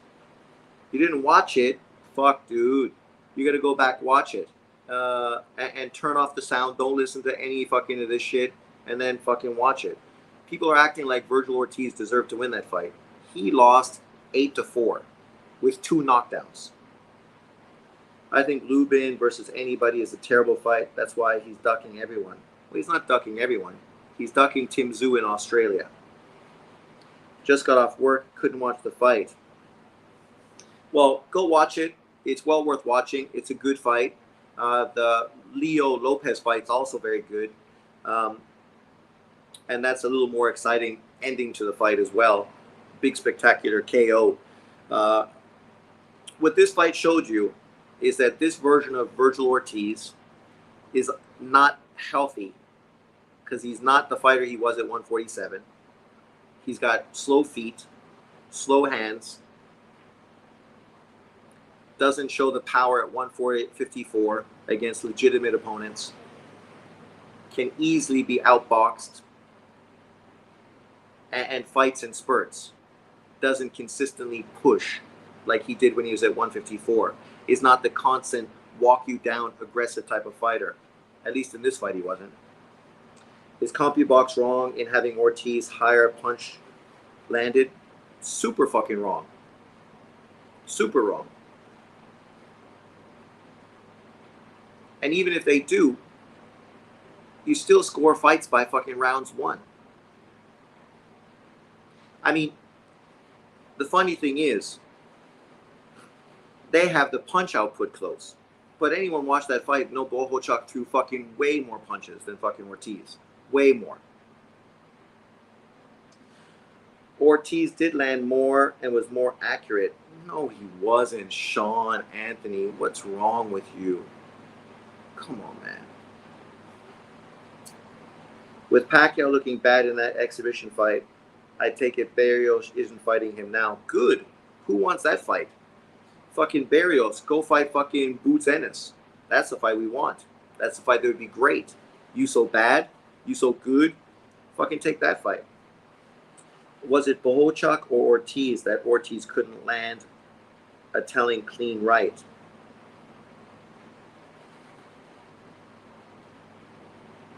Well, that's the thing, right? Sean Anthony just told you he landed more and he was more accurate, but he couldn't land a clean fucking right hand. He landed some good body shots, landed some good uppercuts on the inside, landed a few good jabs, but was out-jabbed. Got hit consistently by uppercuts on the inside by the other guy as well. Didn't throw with Bochuk, only threw when Bochuk stopped throwing. So now hopefully we can at least get Barrios versus Stanionis. That would be a great fight. That's a fight that should get made, right? Do that unification, and then fucking Boots Ennis can fight the winner. Gab said Ortiz won the last 4 rounds. Yeah, bias. Bias, fucking American propaganda. Just go watch the 12th round. Just the 12th round. And you tell me if he won that 12th round. He looked like he's going to get knocked out in the 12th round. Right? So you watch the 12th round, and you tell me if fucking Ortiz won that round. And if you think he didn't, that tells you everything you need to know about Gabe Rosado's fucking narrative. Like, dudes are hoping, wishing. I'm not fucking dick riding Bochuk. I'm not a supporter of Bochuk. I figured he was going to get knocked out. He already got knocked out by Brandon Adams. I did not think he would be disciplined enough to be able to go the distance with Virgil Ortiz. Sean Anthony, you're fucking a moron. Why don't you fucking trust your own eyes and go watch the fight yourself? What do you mean you trust Gabe Rosado? Gabe Rosado is a fucking American, Latin American, who fucking, of course, is going to support fucking Ortiz. Give me a break. That's like listening to fucking Sean Porter or Timothy Bradley talking about a black American fighter. They're fucking biased as fuck, just based on the color of the fighter. Not based on actually what he's doing in the ring, just based on the color. I'm not being biased. I'm being fair and honest. I wanted Ortiz to win. I want Ortiz versus Bud Crawford. That's a great fight. I know Saudi Arabia is going to pay for it. I know we can get it. But at this point, it seems that it's not even worth making, because Bud Crawford will fucking tear Virgil Ortiz apart. I think Virgil's defense was very bad. Very bad. But yet you still have him winning. When Bochuk controlled distance behind his jab and right hand, you were lucky to see Virgil land any punches. The only time he landed punches, it was Bochuk allowed him to fight on the inside, where they were basically both going toe-to-toe, both landing as good a shots as each other. So no one was really pulling ahead on the inside. The media is so biased these days. Fuck, man. The media has always been biased, but now with social media and everything else, you know, the whole racial fucking issue in America, I grew up fucking in the 90s and the 80s. The racial fucking issues weren't like they are now because you didn't have the media perpetuating it. The media is pushing this shit to have people fight amongst themselves to ignore how the government is fucking everyone over. And people are so stupid, they buy into it. Why would you believe anything the media had to say? The media is owned and paid for by fucking rich fucking capitalists who have an agenda. But if you're going to sit here and tell me that Virgil didn't dig deep, I'm not going to listen to it. Who said Virgil didn't dig deep? Not once in my whole fucking video did I ever fucking say anything to that nature.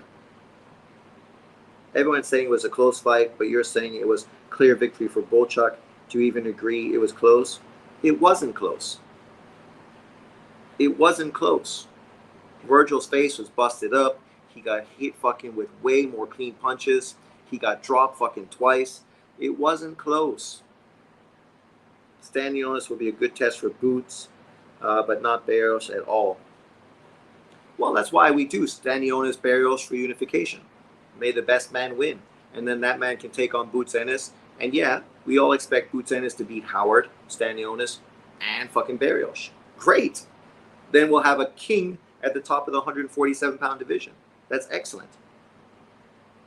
I do think Virgil was ineffective when Bochuk was doing his thing. They need to run it back. The fight was so fast-paced. I did try to score it, though. I just don't think Virgil got waxed like you're trying to make it out to be. What do you mean waxed? You count based on rounds. You can be competitive and still lose rounds. Right?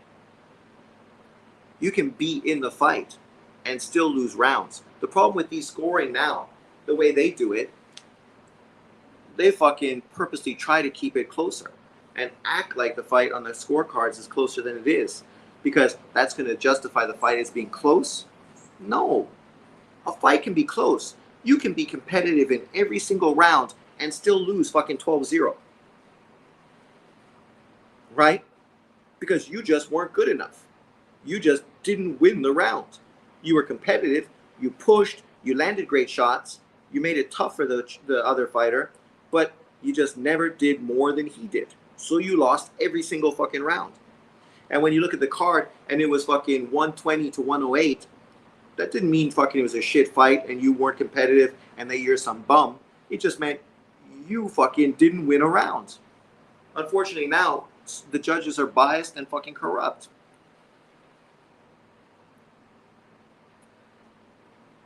Nobody said he got waxed. He just did not look like the Virgil Ortiz that we knew at 147 pounds.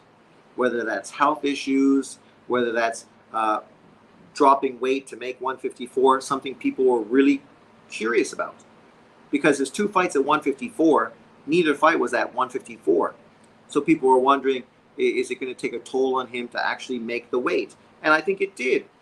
Because his punch volume was down. He wasn't pushing forward. He wasn't aggressive. He wasn't doubling up his jab, getting inside, throwing his hooks, and being the guy dictating the pace of the fight. One round he did that. Another round he doubled up his jabs. So there's two rounds. One where he dominated the round, coming off of a knockdown, and the next where he actually doubled up his jabs and was effective in pushing. But outside of that, Bohachuk dictated the whole pace of the fight. I don't think Virgil and his team will face Crawford. Well, that's the money fight they're going to get. Who are they going to face otherwise? Who are they going to face otherwise? Because would you rather not take a Crawford big money fight and fucking get whooped by the next 154-pound fighter? Charles Conwell. Okay, you can go fight Charles Conwell and get paid less money than you got paid today. Or maybe you'll make more because now you're the champion. So you fight Charles Conwell. You make $500,000 more to face Conwell. He goes in, beats the shit out of you. And now you just walked away from a huge money fight with Bud Crawford. Bochuk looked good, but it definitely looked like Ortiz landed more overall. It did not look like that at all. I just believe Bochuk is better and tougher than all of Virgil's past opponents. I don't think he's tougher than what's his face, the tough European guy from Kavalaskis. I don't think he's tougher than Kavalaskis. I think he's better boxer than Kavalaskis, and maybe even hits harder than Kavalaskis, or sorry, than Bochuk. But you know, the problem is we've seen this happen countless times, and you guys were on board, right? When Ward fucking got a robbery against Kovalev, you all thought fucking Kovalev was robbed.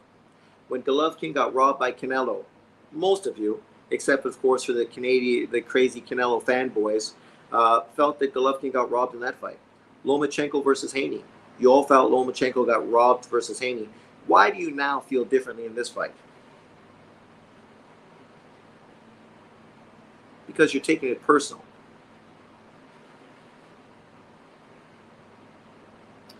Oscar wants Virgil to fight Tim Tszyu, but Turkey wants him to fight Bud. Well, Oscar can want him to fight Tim Tszyu, but Al Heyman don't want Tim Tszyu to fight him. Al Heyman's going to want him to fight Lubin, and then maybe Charlo, maybe Spence, and Funduro.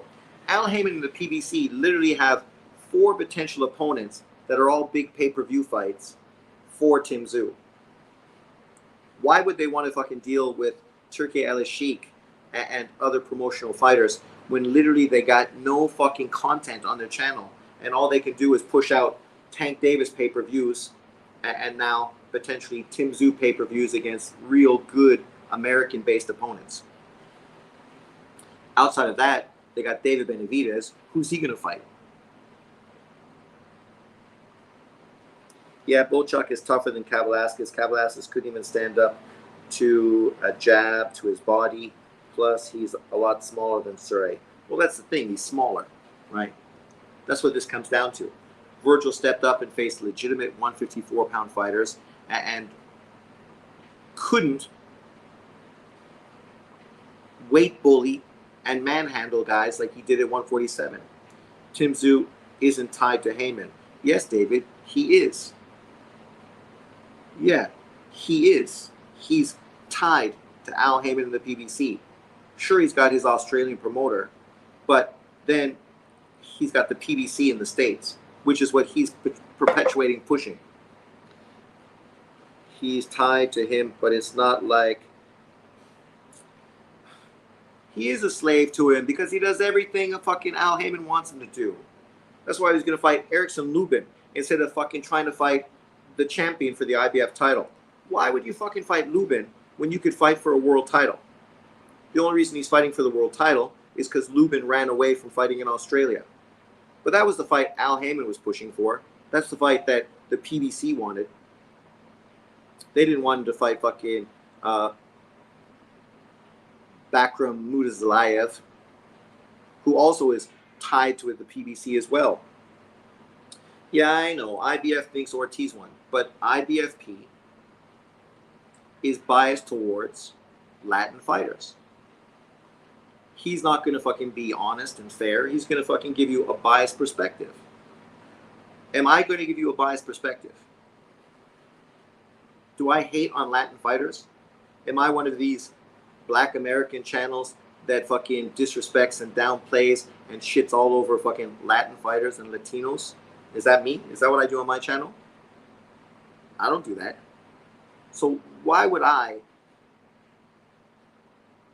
lie with a clear fucking fight, a clear result? Who's going to believe Tim Tszyu fight? It don't matter, Dave. That fight's going to be in Australia, and it's the perfect fight to do in Australia, right? Who wants to see a fucking Lubin fight?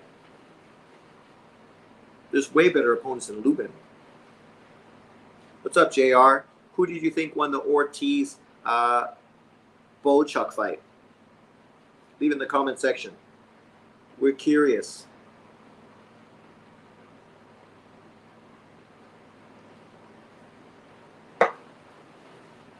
But, yeah. I agree. You know, this is like Canelo fighting William Skull. It's not a fight that sells in America. But luckily for Tim Tszyu, it's not happening in America. That fight's happening in Australia. Australians will be more than happy to watch Tim Tszyu beat the fuck out of him to become a 2-time world champion. It was a close fight, but I think Bochuk won. A man that's reasonable. A man that actually fucking is not being biased and pushing for a fighter that he wanted to win. Bud destroys Virgil. Mike, Bud fucking destroys fucking Virgil. That's why Virgil ducked him at 147. He could have got the fight multiple times. It's the WBO mandatory. Chose to go after the WBA regular title instead of fight for a legitimate title. I've already said Lubin is garbage. Yeah, but now you're saying who wants to watch Tim Tszyu fight Akram Madazayev? The fight's in Australia. How did you score it? I had it 8-4 for Bohachuk, plus 2 knockdowns.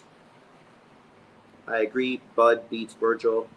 I had Boo clearly winning 6 to 7 rounds with the knockdowns. I mean, I don't know how you could think Virgil won the fight with the 2 knockdowns. That would mean, how many rounds did you have to give fucking Virgil Ortiz plus the knockdowns to actually allow him to win the fight? Not get a draw, but to actually win the fight. I could see 8-4. Bo at 2. Yeah. Like, I mean, there's 2 rounds definitively that I gave Virgil Ortiz. The round after he got knocked down the second time, when he came out and really pushed. And then there was a round where he doubled up his jab and actually now was pushing Bochuk backwards. Other rounds, he was literally moving backwards. He was boxing off of his back foot for lots of times during that fight. How's he ever going to win our fight doing that? Impossible. He clearly won that fight. There's no way Virgil won 8 rounds of that fight. Boa landed more punches. People act like Boa only won 2 rounds. Exactly, Evan. Yeah. Like, did you watch the fight? Like, these people need to stop listening to fucking Gab Rosado and whoever fucking is commentating for the fight. Right? And just watch the fight. Look at his face. Look at his body language. Look at who's fucking dictating every single thing that happened in that round, in that whole fight. I don't think the PBC has had one non-pay-per-view fight this year. No, they haven't. Every single fight is pay-per-view, which is why they're fucking going to keep Tim Tszyu there so they can have him against Charlo, Funduro, Spence, right, and Lubin. And now you have 5 in-house PBC fighters fighting for 3 of the world titles. Who's the man that's on the outside? Bud Crawford, once again, being blackballed and ducked by the PBC. But he's going to make big money. He's going to get to fight Virgil Ortiz, knock his ass out, and get paid huge money by Saudi Arabia. Bo had plenty of rounds where he was outworking Virgil without putting him down. Exactly. Ortiz landed more jabs. Ortiz did not land more jabs, Anthony. You're a fucking casual if you said that. More body punches? Sure. More power punches and better percentage. You don't win rounds by landing punches. You win rounds by landing more punches in a round. Winning rounds. So when you're using this narrative, first of all, you saying he landed more jabs exposes you as being a fucking casual. Because I don't know what the fuck you were watching. If Virgil isn't going to fight Crawford next, which is what the gift was set up for him to do, then he needs to rematch Boa. Exactly. That's the whole point of fucking giving him a gift victory.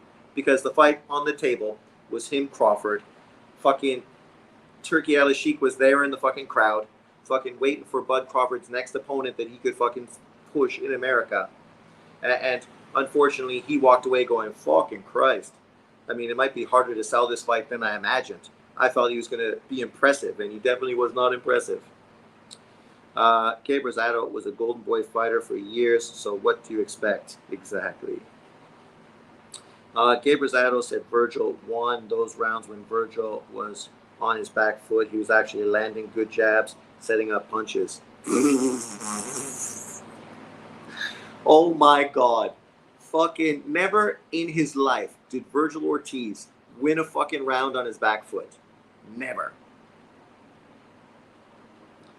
You don't win fights by only knockdowns. By your stupid logic, Wilder beat Fury the first fight. No, because 2 knockdowns are good, but you actually got to win rounds. Unfortunately for Wilder, the only rounds he won were the rounds where he fucking knocked fucking Fury down.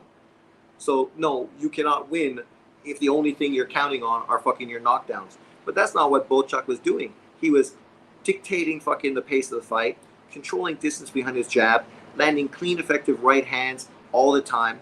When he chose to go on the inside, he was landing crisp, clean uppercuts on him.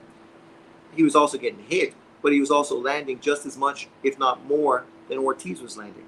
Ortiz was never dominant for more than 2 rounds in that fight. Boa did more than knock down Virgil twice. There were rounds he was clearly winning without putting Virgil down while outworking him. Clearly. He won rounds literally by fucking controlling distance with his jab and landing right hands. And that's why during the fight I'm like, don't even engage him on the inside. Just continue to fucking use your jab and your right hand on the outside. You don't need to fucking pull him inside. Sean, your Latino bias is showing. Yeah. And the only reason he's showing Latino bias is because we're not talking about a black American fighter. Evan, dear, you're Latino. I can't take you seriously. Not your other Sean. No, I know. You don't win a fight by knockdowns only. But Virgil needed to dominate this fight 8-4 just to draw. And that didn't happen. Exactly, JR. Exactly. He needed to win 8 fucking rounds to get a draw. How do you fucking give the guy a fucking win? He didn't win 8 rounds. He didn't win 6 rounds. Literally, he didn't win 6 rounds. But at least if you would have had the fight fucking equal, 6-6, and then 2 knockdown points, fucking giving fucking Bochuk the win, I would have said, fuck, that fight's closer than it should be. But at least the right man won. But you didn't do that. You literally had the man that lost fucking win. As if he's the one that got the knockdowns. JR, he needed to win 8 rounds to win 7 rounds would give him a draw. Things is Virgil didn't win 7 or 8 rounds. I don't think he even gave him 6. Exactly. He did not win fucking 6 rounds in that fight. He didn't. And I ain't hating Virgil Ortiz. I like Virgil Ortiz. I want to see Virgil Ortiz versus Bud Crawford because I'd love to see Bud Crawford in a big fight, a fight that actually sells more in America than an unknown fucking Russian fighter or Uzbekistani fighter like fucking Madrimov.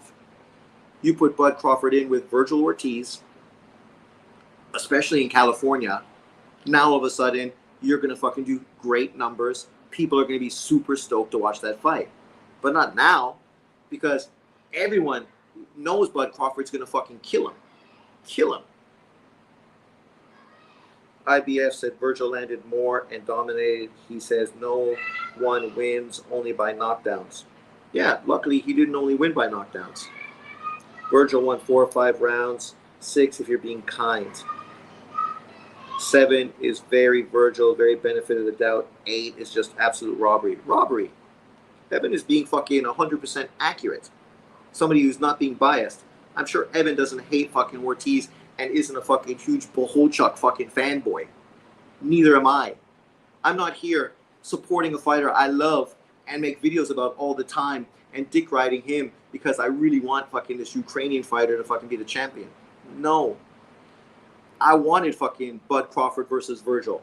I did not want Bochuk to win because now Bud Crawford would have to fight Bohachuk.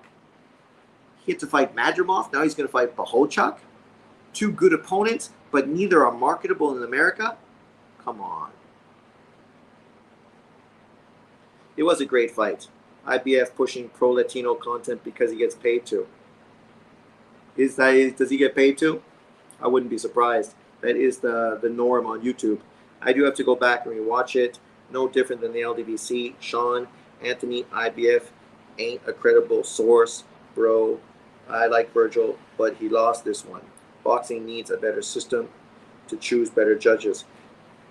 Shouldn't have 3 fucking judges from America. in a fight where you got an American fighter. I just saw him lose. Yes, I don't want to see Crawford fight Ortiz now. Yeah.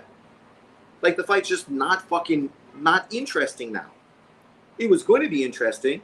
We expected it to be interesting. We were hoping it was going to be interesting. But now, you talk about Crawford versus Ortiz. Crawford's going to fucking kill Virgil Ortiz and get very little credit for it. Because most people are going to say, yeah, you beat a guy who just got beat by fucking Bohachuk. Right? Especially Errol Spence fans. We need to see Boots versus Virgil. Boxing can be disgusting at times. Disgusting. Or Boots and Crawford, I mean. Oh, David. Can we just let fucking Boots and his fucking build his own legacy? Why we need to dick ride fucking constantly? But Crawford put in his work. Let fucking Boots put in his work. Crawford is overrated. See, exactly. There you go. Sean Anthony. Errol Spence, dick rider. Why are secondary belts advertised as world champions? Because boxing is fucked.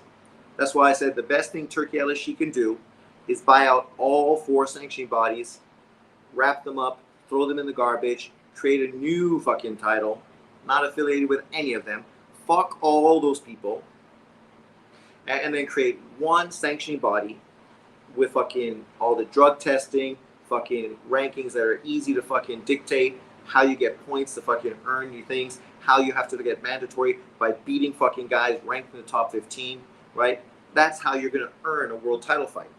If you haven't beaten at least 3 dudes ranked in the top 15, you don't deserve a world title fight. And as a champion, dude's got to come up and knock you off the fucking perch. Because you already did it. You didn't beat one guy to become a champion, Devin Haney. You literally had to beat multiple top fucking dudes to earn an opportunity to face the man. And if you beat him, now you're the man. All these other dudes got to fight amongst themselves. You're waiting for the fucking best guy to fucking rise up.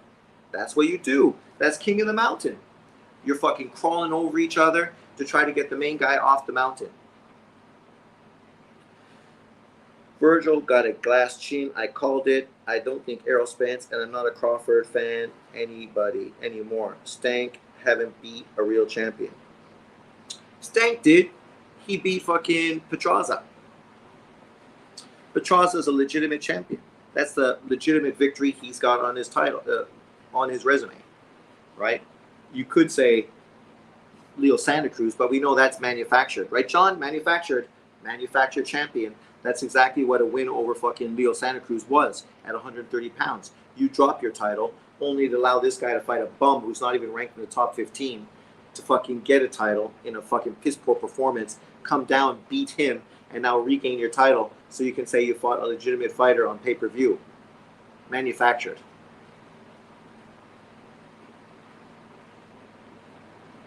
The only problem I have with one belt system is the division will only very slowly if there's only one champion. Plus fighters in the top 15 will less likely to fight if titles aren't lined.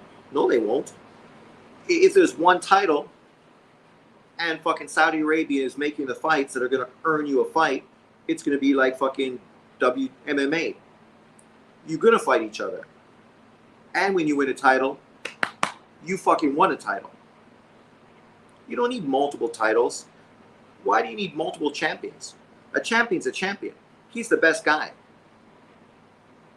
2 incidents of busted open gloves and it gets swept under the rug. I do see your point, and he's an opportunistic fighter. Let's be fair. This was Virgil 154 debut. Truthfully, that's true. So you can understand why his performance was shit. Inactivity, health issues. I ain't hating on Virgil. Not at all. I like Virgil. But what Mike said is fucking 100% accurate. This was his debut. And they weren't going to let him lose. I still think Virgil has a great chance to beat Bud. I'd probably favor Bud 60-40, but he's getting older, and unlike Madrimov, he's naturally a smaller fighter than Virgil. Yeah, but Madrimov is a better fighter than Virgil. Better fucking amateur. Better pro. He's a legitimate world champion, something Virgil hasn't done in more fights. And his performance against Crawford is something that Virgil could not do. Sean, don't you think it's funny Tank gets more credit for beating Gamboa than Crawford, and Crawford fought him when he was actually a threat? I know, because people are fucking morons, right? You're going to fucking give Tank Davis credit for beating a 40-year-old dude who hadn't been relevant since he fought Bud Crawford. Virgil has no great chin. Crawford's defense is his counterpunching. Crawford does not move his head very well. He'll be hit by Virgil at times too. But Crawford's jab is going to fucking pick Virgil apart, and his counterpunches are going to be so clean. More clean than fucking Bohachuk. When he gets dropped by Crawford, he's getting dropped. And we're not going to say it was a slip. Tank has looked more impressive than a lot of big names lately. Frank Martin and Ryan are good. A lot of these guys' opponents. Frank Martin has never beaten a top 10 135-pound fighter. Ryan Garcia was a guy who was a 140-pound fighter, pulled down in weight, and not allowed to rehydrate. So we didn't even get to see a legitimate version of Ryan Garcia. So you're going to act like those are great wins? Frank Martin never beat a top 10 fucking 135-pound fighter. Not one. He looked good against mid-tier fucking opponents. I have a strong feeling Boa punches harder than Madrimov. I don't think so. How did you score the fight, Sean? 8-4. As exciting and controversial as the Ortiz Bochuk fight was, I can't get over fucking Bernardo Lopez getting slept. Fucking slept. That was a great knockout for Angelo Leo. Fucking, I know right now if I go to True School Sports fucking channel, he's going to be fucking over the moon. But only opponent is time. Virgil has 2 knockdowns this fight. Not sure we can say he has a great chin. But those were flash knockdowns. I don't think he was hurt at all in either fight. One was high off the temple, and the other one was a clean left that just made that his foot slipped underneath of him after he got caught. Crawford would light Ortiz up on the inside. I agree, Jay. Yeah, something we had to take into consideration too is that other than Madrimov, Crawford's resume is garbage. Well, no, he beat fucking Sean Porter. He beat fucking Errol Spence. He bought fucking Kavalaskis. He beat fucking Khan, Brook, Postile, who went on to do a lot of great things after losing to Bud Crawford. But yes, his resume does not compare to Canelo Alvarez. Right, John? You still can't get over that. You're still acting like fucking, if they were the same size, Bud Crawford would dominate and destroy Canelo. Nobody's ever destroyed Canelo Alvarez. So that whole narrative is kind of stupid. You could say you would outbox him and win a decision, and I would probably agree with you. But to say you destroy him, now you're being ridiculous.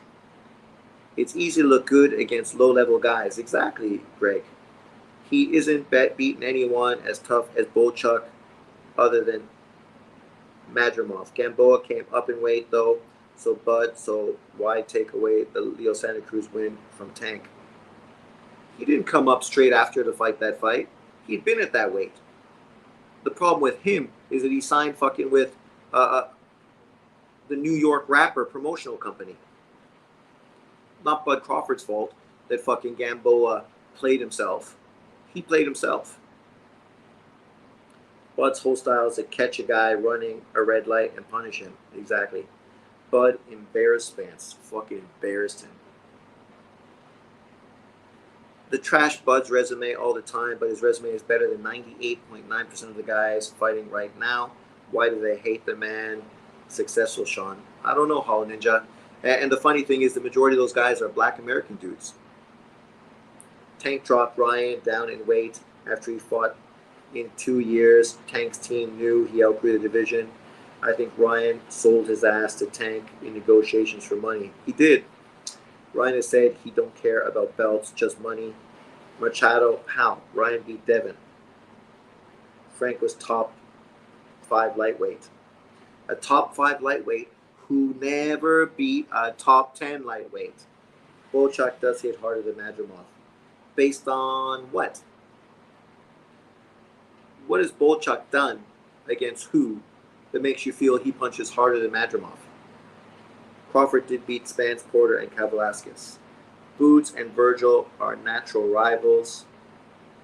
Madrimov couldn't stop Rafael, blah, blah, blah, but Bochuk dispatched that dude in 6 rounds.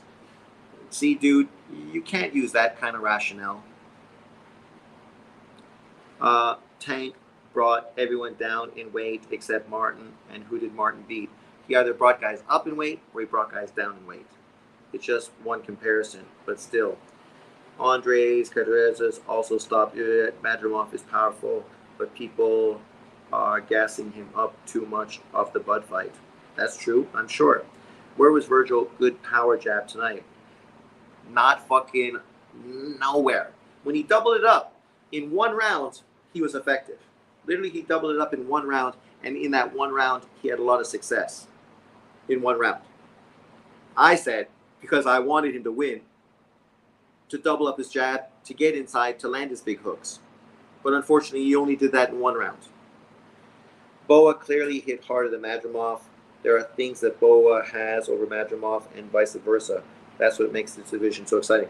Well, Bohachuk is much more of a conventional European fighter. Jab, right hand, right?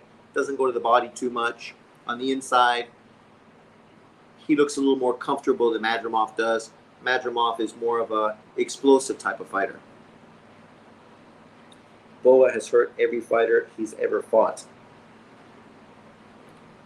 If Tank pulls down El Rayo, I lose respect for him. Just fight Shakur. Well, that's what he should do.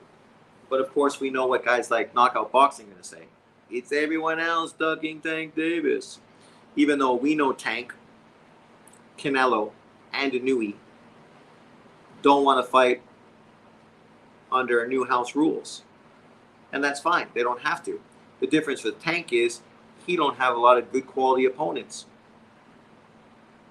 At 168 pounds, Canelo got a lot of real good opponents. I know people won't give him credit for them, but there's a lot of good guys that weight. Billy, Iglesias, fucking Pacheco, a lot of good young fighters for Canelo to fight. I like Madrimov, but he's fun to watch. I like him better than Crawford, and I was rooting for him. Madrimov is getting a little overrated after his performance over Bud. I would give Boa a great chance to beat Crawford too. Honestly, after the Virgil fight, I'd favor him due to size and youth. Well, I think he would get clipped by Bud Crawford. Turkey already said Shakur versus Cepeda. Yeah. Boa would be willing to take Crawford's punches to land his own. That's true. Something Madrimov didn't do, but that's his downfall. You better not duck me, son. Sean on Boxing, Newton Promotions. Crawford will be there to be hit. Bochuk showed a way better chin against Virgil Ortiz than he has in past fights. True. But what does that say about the punches landed by fucking Virgil Ortiz? Did he land a lot of clean punches? Because we know Bochuk's chin ain't that great. Inouye is different from Tank and Canelo. Inouye is peaking. Tank is peaking too. Canelo obviously isn't, which is why for him it's even more reason for him to sit back and say, what? I've done what I need to do. You guys go do something. But obviously Tank and Inouye, right? They're like right in their prime. Who you have winning? People saying Ortiz had a gift decision. Gift? He lost. Clearly. I had it 8-4. Maybe if I want to be nice, I'll say 7-5 for fucking Bohachuk. Plus 2 knockdowns. Brian Mendoza is powerful. I don't think he hits as hard as Virgil, but he managed to give Bohachuk a couple shaky moments. And then there's the Brandon Adams fight. Exactly. Which makes me think Virgil Ortiz power at 154 just ain't that good. Or he just didn't land any really effective punches. Boa has a great chin. That shot that dropped Boa against Adams, you mean not Adams, but Adams, would have floored everyone in the division. Bull got up, and it was an early stoppage in a fight. He was dominating. Keith Thurman called out Bud. If Keith doesn't get the fuck out of here. Dominating. But Bochuk would be a very live opponent against Bud, I think. Damn, really? I need to watch the fight replay. Definitely. No sound. Otherwise, they're going to fucking make it biased as fuck. He has improved a lot. He has improved, for sure. But, dudes, I need to take a piss. We've been on for 3.5 hours. Thank you very much, everyone, for jumping in. We can disagree.